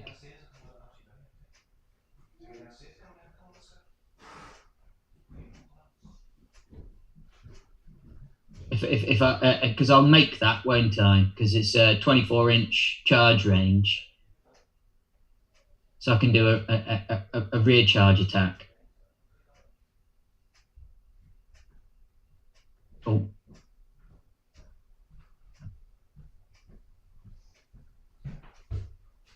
Yeah, sorry, Tim. I just had to just duck down the stairs for a tick, mate. So. Oh no! Don't worry, no. You want to come in from here? No, I was going to say I can probably make it from the south and do a rear charge attack, can't I?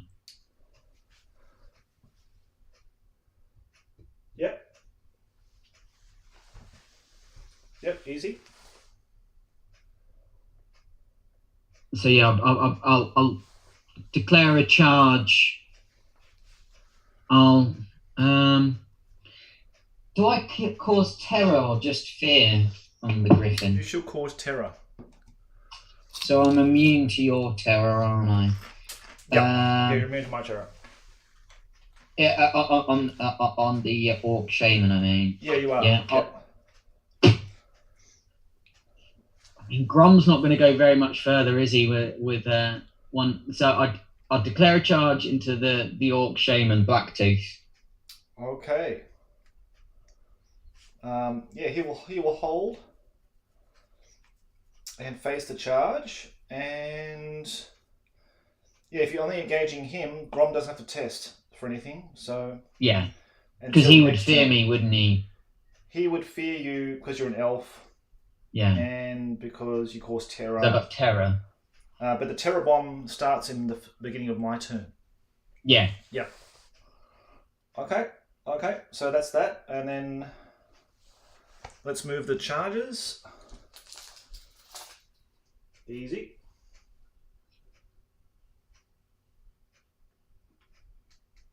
That's such an iconic model as well. Yeah, it's a great model. Yeah, thanks again to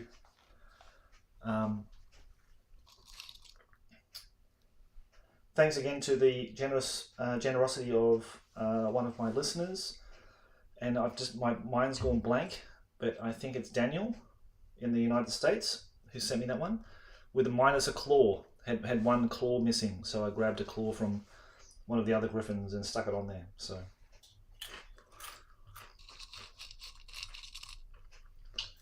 I've got no other charges. Okay. So go to my shooting.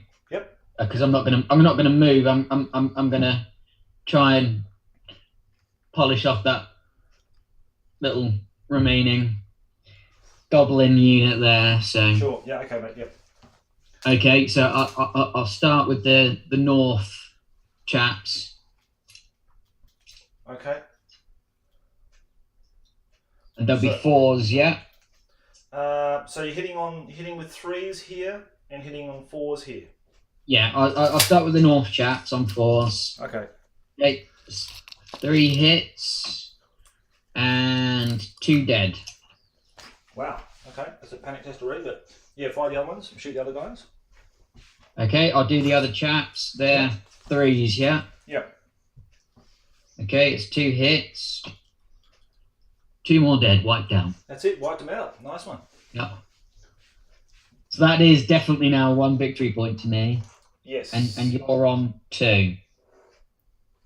Oh no, so you're on 3 because you get an extra 1 for my bigger unit. So yes, I think if I wipe that out, I get 3, I think, for that one. Oh no, we'll work it out at the end. Yeah. Work it out at the end. That's not so important. Okay, so... and then the south. Yep, these guys. Yeah, against your goblins there. There'll be 4s, won't they? Yeah, hitting forward, mate. Yep, go for it. Okay, that's 2 hits. No wounds. Wow, okay, cool. All right.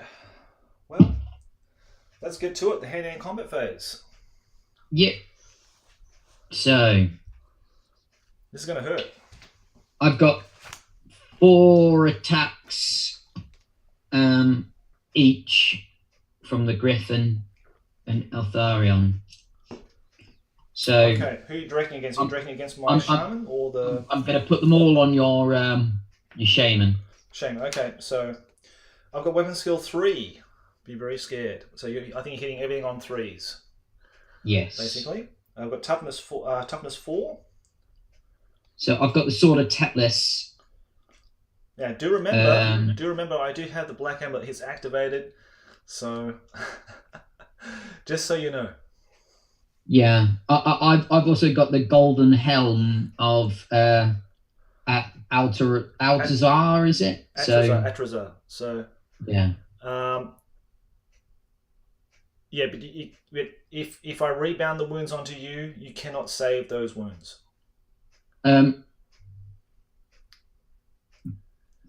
The helm, I think, does save me, though, because it says, no, this isn't a normal armor saving, so do I not get a save even from the Black Amulet?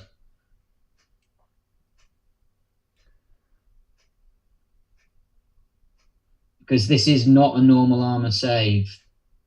Is it more like a ward save? Okay, so it probably does. So should the wearer suffer any 1 or more wounds, the aura will absorb. Okay, so I suppose so. Yeah, I suppose if you take wounds, it negates it on the 3+. Yep, cool. Okay, let's do it that way. Nice. Okay, mate. So go for it, mate. Let's roll your dice. Okay. Well, I'll do Eltharion first. So he's 3. Okay. Okay. Yep. And that's 2 wounds, and they hit automatically. They wound automatically. Right, so, sword Teclis, yeah. Okay, so yeah, they hit automatically, and then you roll 2. You got 2 wounds through. Yeah. Okay. So I'm gonna roll for my Black Amulet now. 4+. 4, 5, or 6. Oh, 1 goes through. 1 gets rebounded. So roll for your what's the name? Yeah. Okay. Helm. And that does go through. Wait. So 1 each, eh? Yep. Okay. Okay. Then the Griffin. The Griffin. Yep. So that's 3+. Okay. They all go through. Okay. He's got nothing special, but his strength 6. Oh yeah, toughness 4, so wounding on 2s, mate. Okay. They all go through. Wow. So 4 wounds, yeah? 4 wounds. Ooh, okay, this could be a tough one. So I'm going to roll 4 4+. Oh my goodness, that was all fail. I rolled 3 1s and a 3. So he goes down like a sack of what's he knows. And then, so the shaman is dead. I mean, that was a bit of a gamble, but It was good, mate. It was a good one. It's a good gamble, that one. Yeah, for sure. It was one I had to take. Yeah, so thank goodness I activated the amulet to do, to give me some kind of save. Otherwise, I did nothing. So that was good. All right, so now we're going to go. Yeah, so we're going to do the bound monster roll. I think now. Yeah. I think now. So I'll just check that. Bound monster rule. Monsters. It doesn't bound monster. It says monster reaction table. That's what it's got. Yeah. So 69. I mean, anything other than 1's pretty good, I think, because everything else is just attack the nearest troop. Okay. All right. So let's do it. Whoops. Where are all my dice? Yeah. 3. So the monster attacks the nearest enemy. It must charge if able to do so. It must move towards the nearest enemy as fast as possible if unable to charge. Once in hand-to-hand combat, it will fight. Well, normally the monster will use any breath or other ranged weapon to attack the nearest enemy troops if able to do so. Now, do I do this now? Or is it the start of my turn? Is this kind of like a out of sequence thing that it just does this out of sequence? I mean, you haven't attacked back with him. I'd have said you at least get a chance to fight back with the monster because you haven't hit back. I don't with him know yet, because have you? it says here if their rider is slain, so you attacked, you charged, you killed the rider. Yeah. I just got to roll d6 straight away. I think that's what happens. I would say you can attack with him this round. Yeah, like he will I suppose he will just turn around and attack you as normal. Yeah. Yeah. Okay, so let's do that. Okay, and then has he got 4 attacks? I know he's got like that. I know he's got like a tail attack as well. Let's check that. Something I always forget.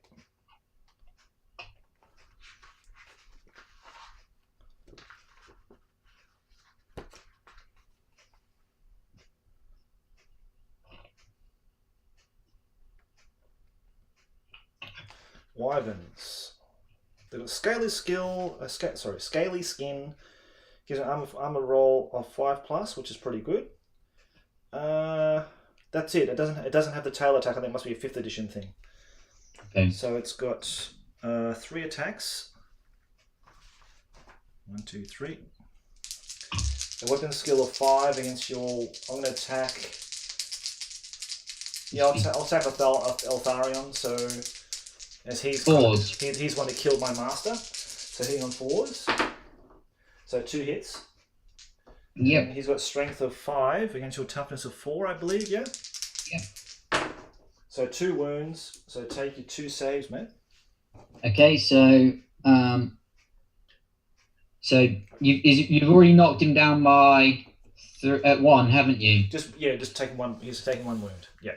Yeah. So I'm saving on 3, 4, 5, or 6. 3+. Yeah. So yep, 3+. This could decide it. Oh, 1 wound. Ooh, nice. I got a 1 and a 3. Doom Serpent strikes back. So he's got 1 wound left. 1 wound left. Come on, Doom Serpent.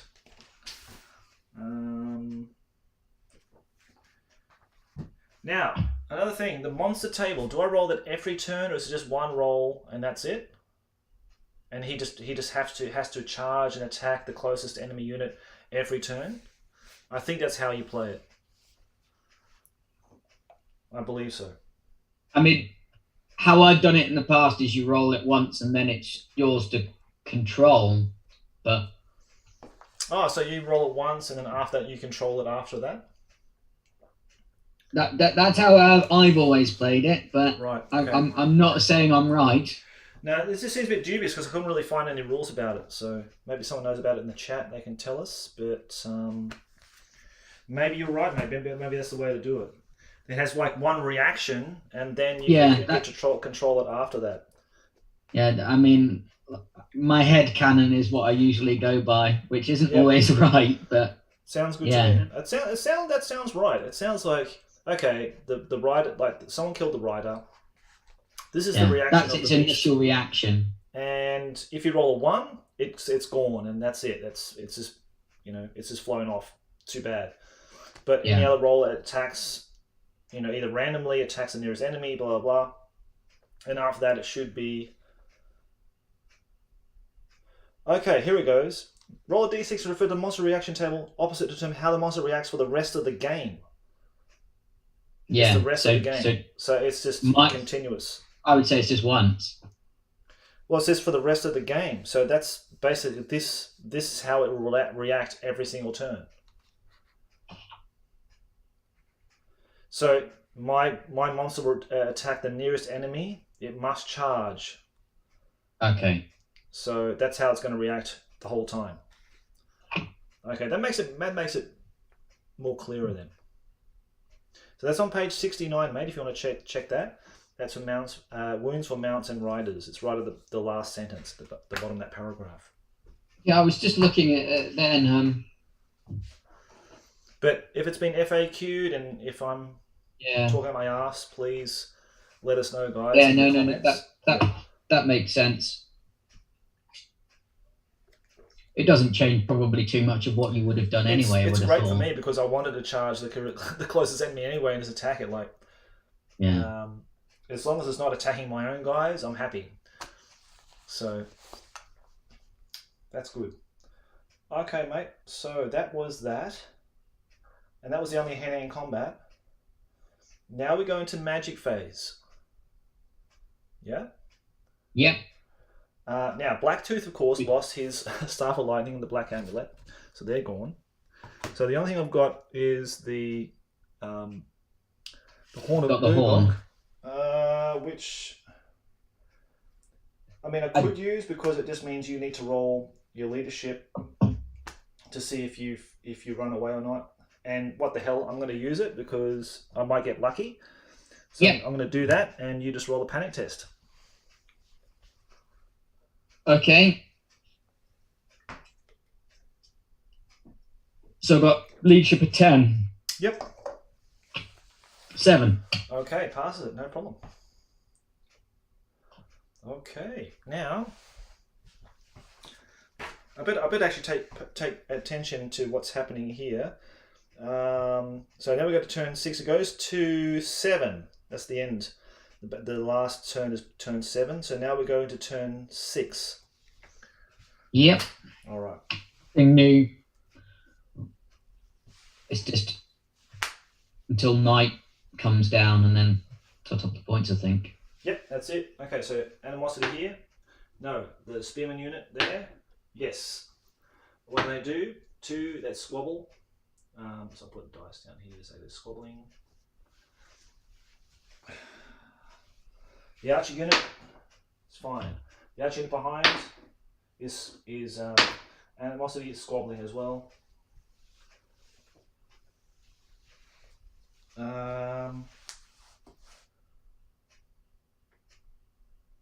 Okay, charges.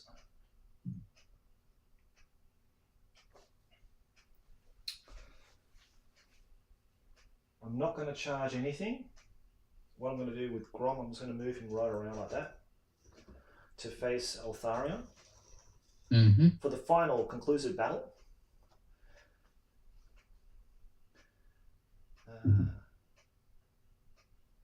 So I've got two. Hang on. What's what? So there's 2 wounds on the chariot. There are 2 wolves dead, and you did 1 wound on Grom. Is that right? I did. Yeah. Right. Okay. Gotcha. Okay. So I'm going to manage that a bit better. Remaining moves. I'm not going to move anything, and I'm just going to let rip with my shooting. I'm going to shoot that thing again.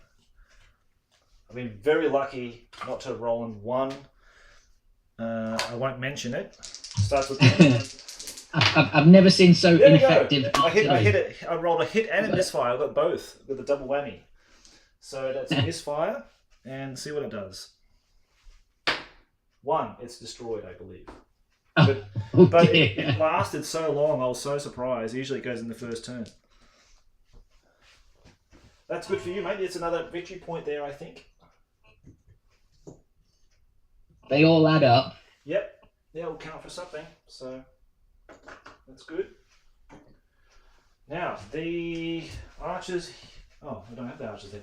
These archers here, they're going to try to shoot your archers over there. So the max range is 16. Is it 16? But Yes, 16. bows, yeah. They're out of range. Okay. So, we go to hand-to-hand combat. So, he'll attack. Now, that goes by initiative now. I think your Eltharion has the highest initiative, yeah? Got 9. Yeah, mate, you'll do it easy. So, go for it. So, what weapon skill are you? Weapon skill of the Wyvern is 5. So 3s. Okay. And I'm afraid to say they all go through. Oh, okay. And because So, auto wound. they're sort of tapless auto wounds, yeah. Now, he gets a scaly skin. Does this sort of techless give me no armor save or anything like that? Armor saves are allowed. Okay, so you're strength 4? Yes. So it's -1, so these 6s for the scaly skin. So it's 4 hits, yeah? Yep. Okay, here we go. Wow, I've got 2 6s and 2 go through. How many wounds has he got? He's got 4 wounds. So lucky he's still in the battle. Ooh. That was nice. Now, your Griffin. What's the initiative of your Griffin? Griffin is 7. Okay, you get to attack first, so go for it. So weapon skill 5 against 5, is it? Yep, 4's a hit. 3 get through. Yep. Strength 5. Toughness 6, so 5's to wound. Nope, nothing. Great. Okay, so my beastie attacks. 3 attacks against Eltharion. Because he's the aggressor, and he killed my beautiful master, Blacktooth. Okay, so I think it's actually I've got weapon skill 3 against your weapon skill of what, 7? 7. Am I 5s to hit you? I think so. Yep. 5s to hit you. Okay. Wow! I just rolled 3 6s, dude. 3 6s. Holy hell! He really hates you. So Wyvern is strength 5, toughness 4, 3's to wound. Come on! 2 6s and a 3. Wow, he really doesn't like you. Okay, so roll your saves. So if I get any 1 or 2s, he's dead. Yeah, that's right. That's right. He's got 2 wounds on him. Bloody hell. Come on! This is going to decide the game, this one Come on, roll. Wyvern. Hang on. Oh, You got him? I got 2 4s and a 6. Oh, nice roll, man. Nice roll. Mate, he had you there. He had you. I got lucky. There. I think I got very lucky with my saving throws as well. My scaly skin. You got really lucky as well with your golden crown. So that was awesome. I know a lot of this is on trust, but I do feel as though we need a camera on my dice just for the drama. No, I don't like. No. I think it's just trust. It's worked on trust, mate. No, I know, but yeah. it's like, yeah, I know. No one's ever cheated me. I know that. I can feel it. So, so I'm totally cool. Someone said that. Oh, you should have a camera on the other person's thing, and they should, so you can see the dice rolls. I don't really think that's necessary. I don't even mean on the trust thing. I just mean on the drama. You know. I know what you mean. But then the whole technical level of getting that sorted out will be just so. I don't know how to do it. Yeah. Basically, so I don't think you can actually do it. How would you do it? Like you would need. Yeah, I don't think you can do it. Not in a live stream. You'd have to have your camera showing your dice, and then you'd have to record it, and you'd send me the recording. And then I'd have to try to. No, don't worry about that. I couldn't be bothered with that. So, but that they get the drama. They get the sense of drama through your voice when you're rolling the dice and that kind of thing. So combat resolution, isn't it? Combat resolution it is. So you've inflicted 2 wounds on me. I inflicted no wounds on you. So it means I'm -2. And what leadership does he have? Wyvern, leadership 5. Not good. Now, I can use Grom's leadership, I take it? Yeah.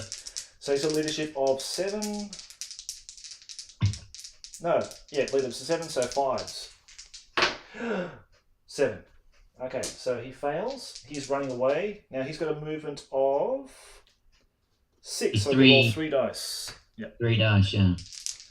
You're pursuing, mate, or are you going to roll to restrain?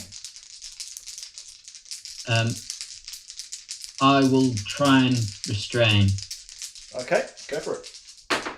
I've rolled a 4, 5, 6 on my 3d6. Okay. And I do restrain. You're restrained, okay. Yeah, 2 wounds. Only because if I charge after him, I won't be able to charge into Grom, which is what I want to do. Yeah, no, that's cool. That's cool. We want to see in the last turn the biggest battle between the 2 greatest heroes. Exactly. To tie it all together. All right, that's awesome.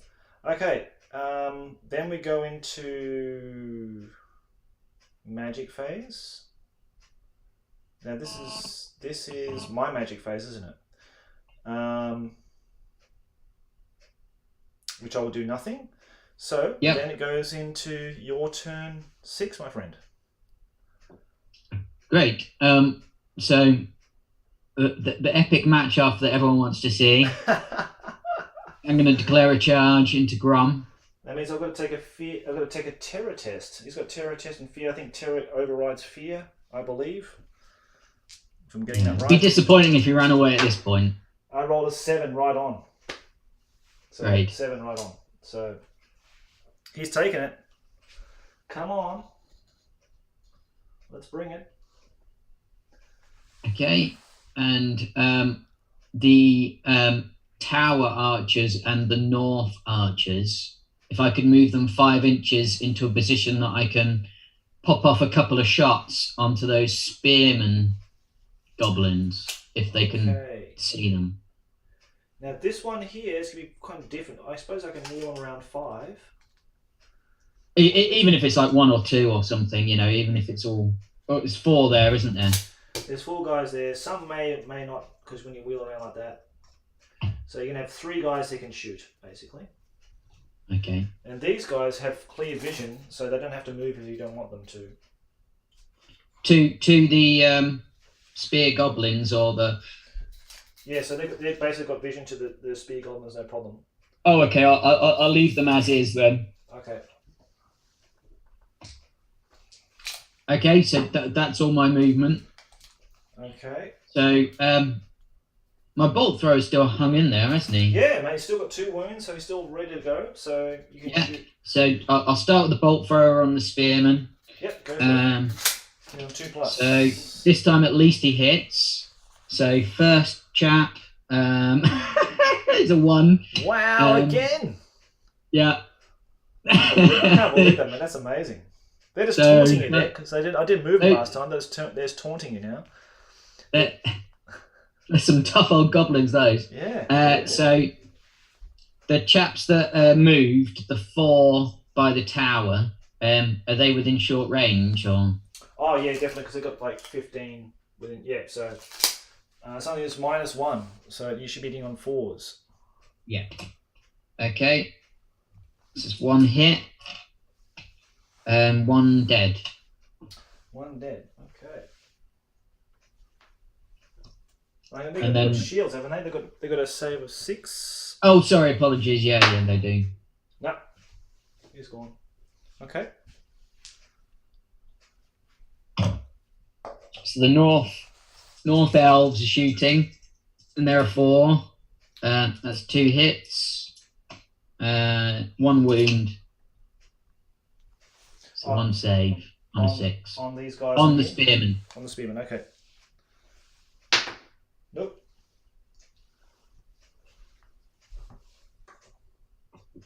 Okay. So these guys here. All right. And then the south. Oh, so did you save that, or did he die? Oh, he died. Yeah. Oh, okay. Okay, the south chaps on the bow goblins. Yep. So over half. Yep. 3 hits Okay. and 2 wounds. So they've got 2 no dead. save, have they? So it's 2 dead. Okay. And I'm gonna have to take a quick break, mate. Just give me 2 seconds. Yeah, sure.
Tim, I was going to check my son downstairs. Can you give me like... Oh, he's gone. Okay. I'll be back in a second, guys. Just 1 second.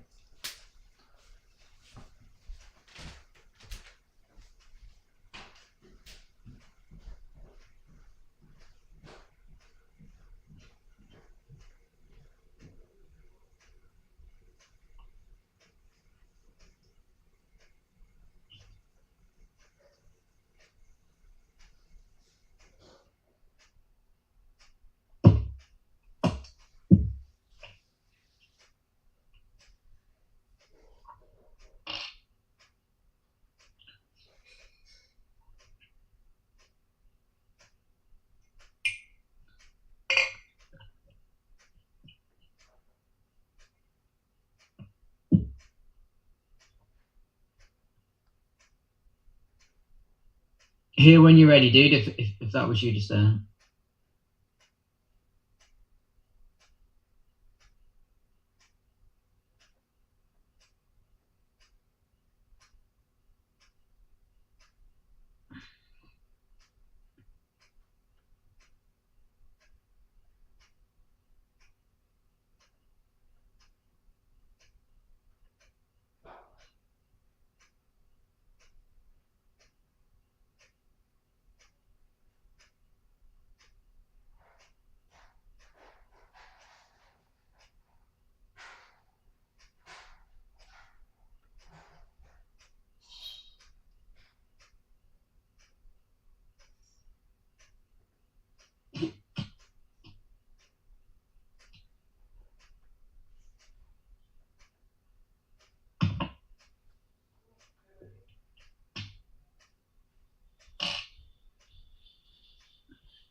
Okay, Tim. Sorry about that. I had to just duck downstairs for a tick.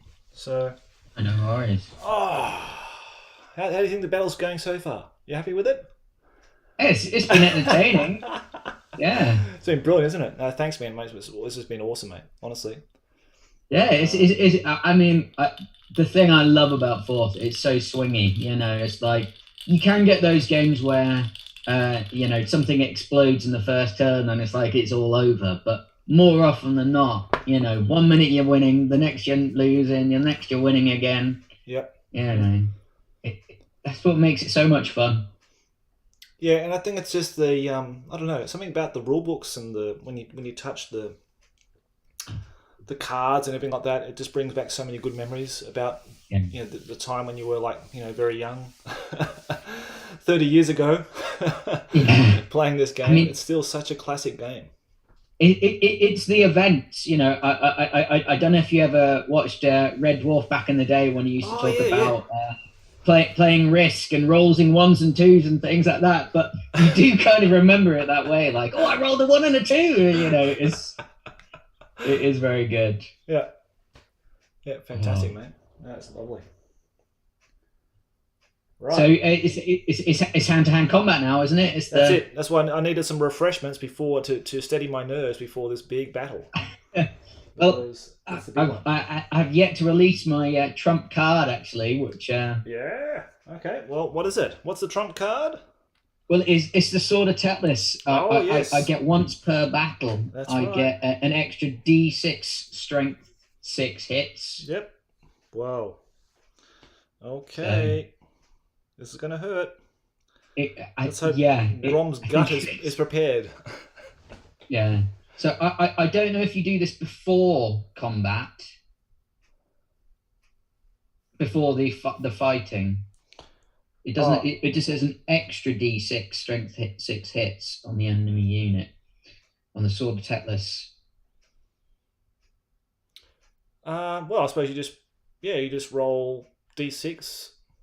Okay. Because so it's automatically hits, isn't it? Yeah. Yeah. It looks so to be. You just roll D6. It just adds to your amount of attacks you have. So it's not a attacks. 2. It's how many attack you roll your attacks, and then you add D6 that hits. Sorry. So I rolled a 2. So I get an extra 2. So that's right. That's right. You've got 2 hits. Then you roll D6 hits. Extra D6 hits. So I roll 6 dice. Wow, nice one. So 8 hits. Then we're going to distribute those into where you actually hit. Yes.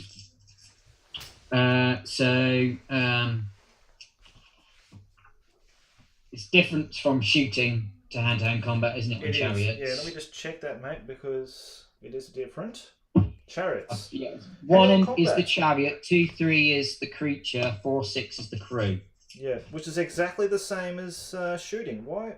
Oh no, sorry, it is different. Sorry, it's the upside. It's way the chariot is 1 and the crew is 4. I've got 1 on the chariot, 1 on the wolves, and 4 on Grom.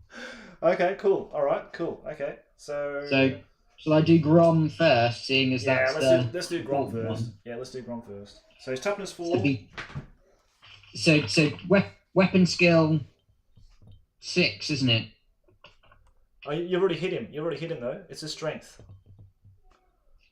Because you did. No, I thought it's an extra. The extra hit, so I've got to roll to hit first, haven't I? Oh, didn't you roll 6 before? No, I rolled 6 dice to see where I hit. So for the Sword of, I mean, the way I thought it works is for the Sword of Tethys, I roll a d6 to see how many extra hits I get. Yeah. And then I determine where I hit. That's right. So so in total you got 6 hits. Is that right? Yeah, I got 6 hits. Okay, so plus his... But I can't choose where I hit though, unfortunately. No, you can't choose where you hit. So you got 6 hits in total. But I don't hit automatically. And then they hit automatically wherever you rolled a hit on the chart. Yeah? I don't think they do they? I still have to do the weapon skill on Grom.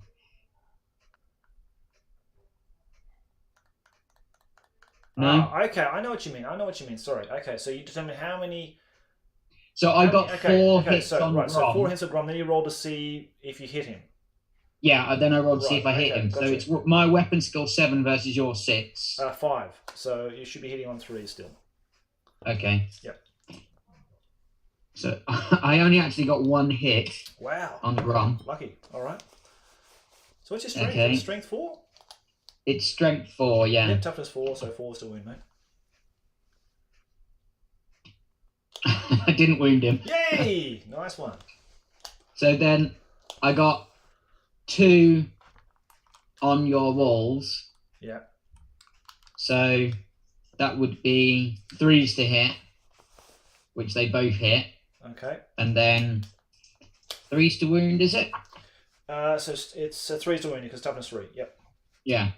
Okay. So your last wolf is dead. Born. Okay. All right. And then your chariot. Yeah. I got your chariot as well. Mm-hmm. So you think he's you're winning on toughness 7, 6s? isn't he? Yeah, you're winning on 6s. I think. You No, you wound can't. on- I think you can wound it. No, you can wound it. You can wound on 6s. Yeah. Because it's not double. Yeah, I didn't get it. So Okay. your wolf is dead. Yeah. I didn't get anything on Grom, and I didn't Yeah. get anything on the chariot. Okay. So you can now fight back. All right. Let's move the walls out of the way. So my trump card didn't work out as well as I hoped. But yeah, I think I was very fortunate there. You only got 1 hit on Grom out of all that, so very lucky. I mean, if anyone can tell me I'm playing that wrong, I'm more than happy to hear otherwise. I think you're playing it right. I think that's right. What you did there. Okay, so yeah, Grom will be taking Eltharion. So he's got 4 attacks. 1, 2, 3, 4. And now I'm hitting on 4s, I believe. 5 against 7. 5, 7 4s. Yep, 4s to hit you.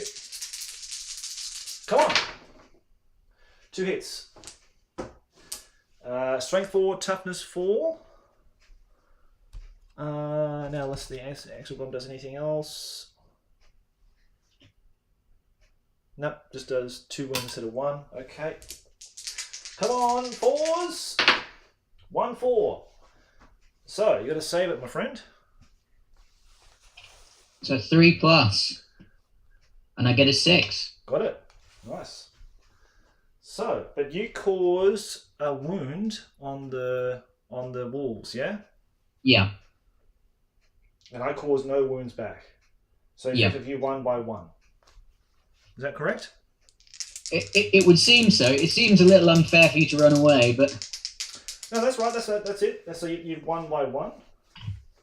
So I've got to roll 6 or less. Come on, Grom. You can do it. Come on. 5. He does it. ooh, Okay, good on you, Grom. bites into the last That's turn. it. Come on. Okay, so now we go to turn 7. Yeah. Turn 7, just before night falls. Actually, the magic phase. Sorry, we're gonna do the magic phase. Oh, sorry, And I will do the Horn of Urgok. I'll just thought you spend the might. last one to make you do a panic test, just in case you run away. Yep. Okay, so 10, Yep. and I get a 6. Okay, cool. Right, so that's it. So now, Goblin Turn, last turn 7. Let's go for animosity. This unit here. 6, no problem. The Goblin Archer unit. 4, good. The Spear unit. 5, yep. The other Archer unit. 3, okay. That's it. Charges. Hey, I've got to rally fleeing troops here too because he's running away. So let's do that. I'll use Grom's leadership of 7. 6, so he does rally. With 2 wounds. But you can't charge with I him, can't do so anything with it. No, I can't charge. he was effectively out, which I kind of hoped for. He provided that nice sort of buffer between you and Grom in the end, I think. So that was good.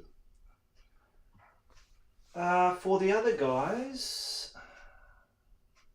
I think I'm just going to leave them where they are because, the archers I can move up a bit to shoot your other archers. So I might do that because they're out of range. So I move them up. Risk another point. Might decide it the way it's going. Yep.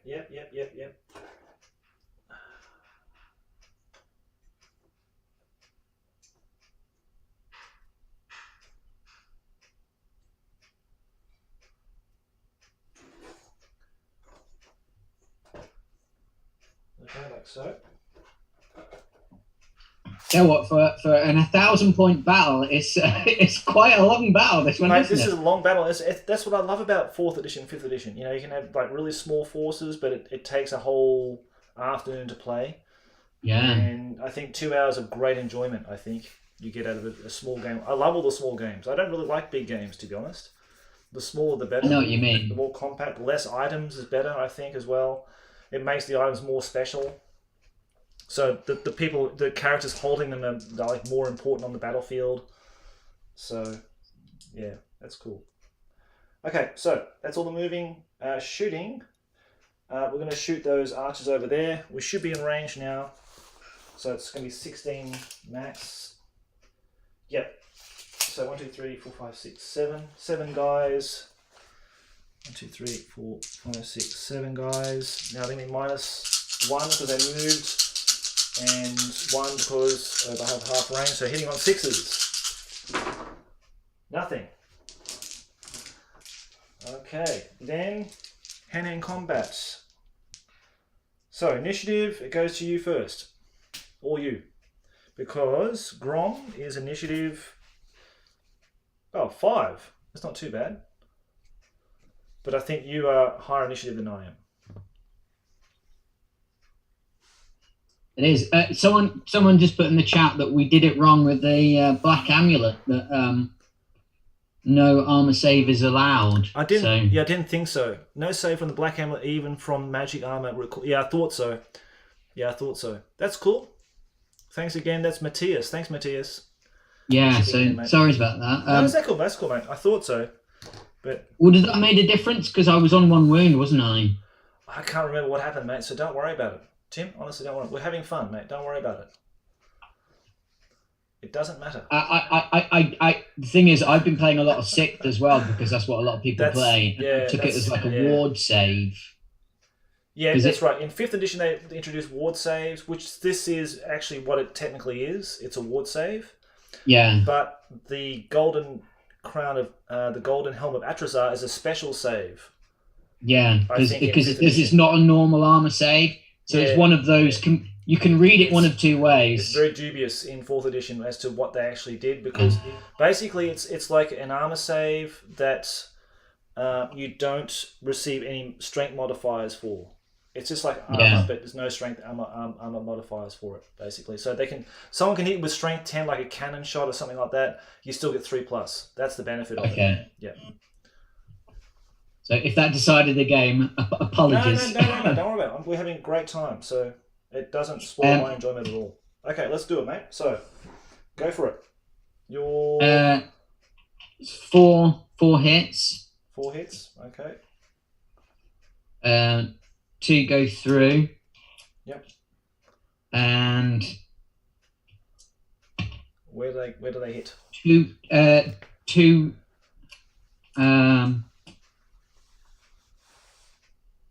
It's on the crew, I think. Okay, so 4, 5, 6 is the crew? Yep. Okay, mate. So, now Grom's toughness of 4. Weapon skill 5, if you had to work that out. Okay, so that's 2 hits. 2 hits, okay. And 1 wound. 1 wound. You did it. Okay. So 4+. 2. He takes a wound. So he's now 2 wounds. Okay. Okay, mate. So he's taken another wound. Now the Griffin. Okay.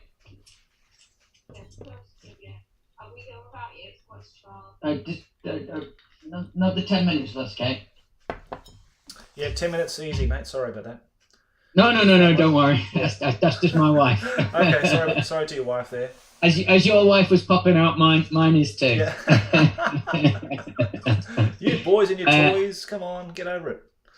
Okay, so I've got 2 on the crew and 2 on the wolves that don't exist anymore. So I don't know where that goes to. They're just gone. Okay, so 2 in the crew. Okay, so weapon skill 5 versus Weapon skill 5, so 4's to hit. Okay, 1 through and strength 6 versus toughness 4, 5, is it? 4, so 2's to wound. It's a 1, nothing. Oh, awesome. Okay, that's lucky. So Grom gets to attack back now. He's going to attack Eltharion. Yep. So 4 attacks, needing 4s to hit. Come on! 1 hit! 4s to wound. Come on! Yes, 1 wound. That's all we need. What can you do, Eltharion? So I can save on a 3+. Yeah, 3+. Yep, go for it. 2. He's got Yes! You got him! We got him! Nice. Okay, monster reaction table. Monster reaction, because the monster's still alive. What does the monster do? Yeah. Got 5. Awesome. The monster remains where it is. You'll protect its master. I can charge. Master, maybe. Yeah. You can charge. Okay, cool.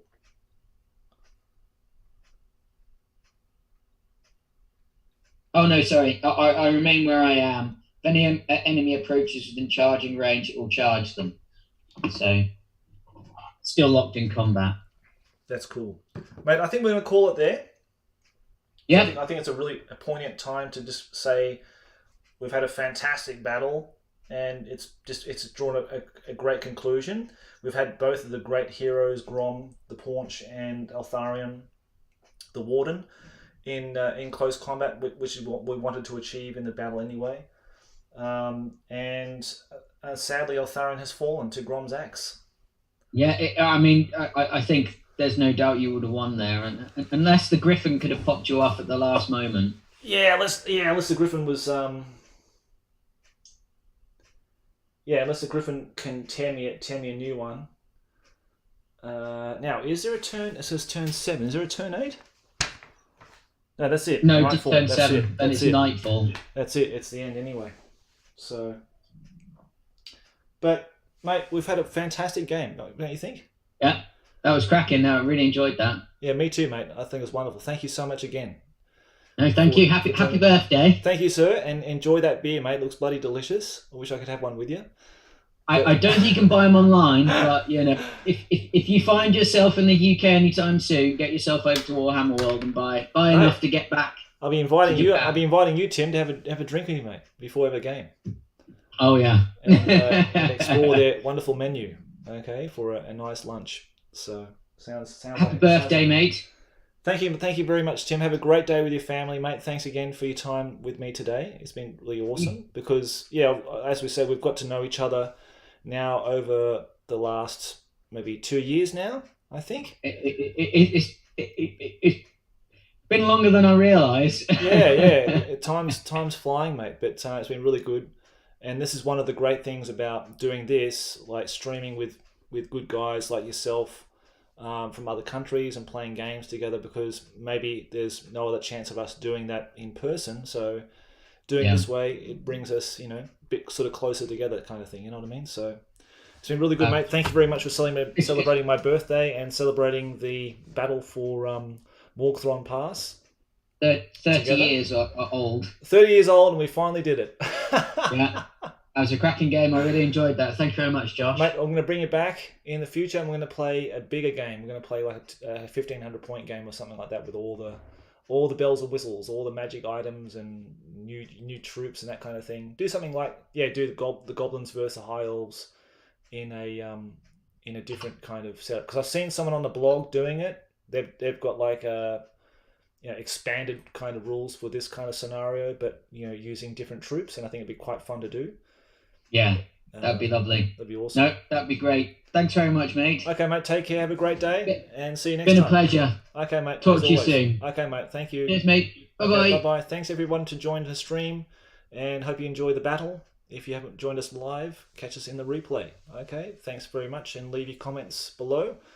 And hope to have you on for a live stream in the future. So thanks again. Take care. Bye-bye. Cheers.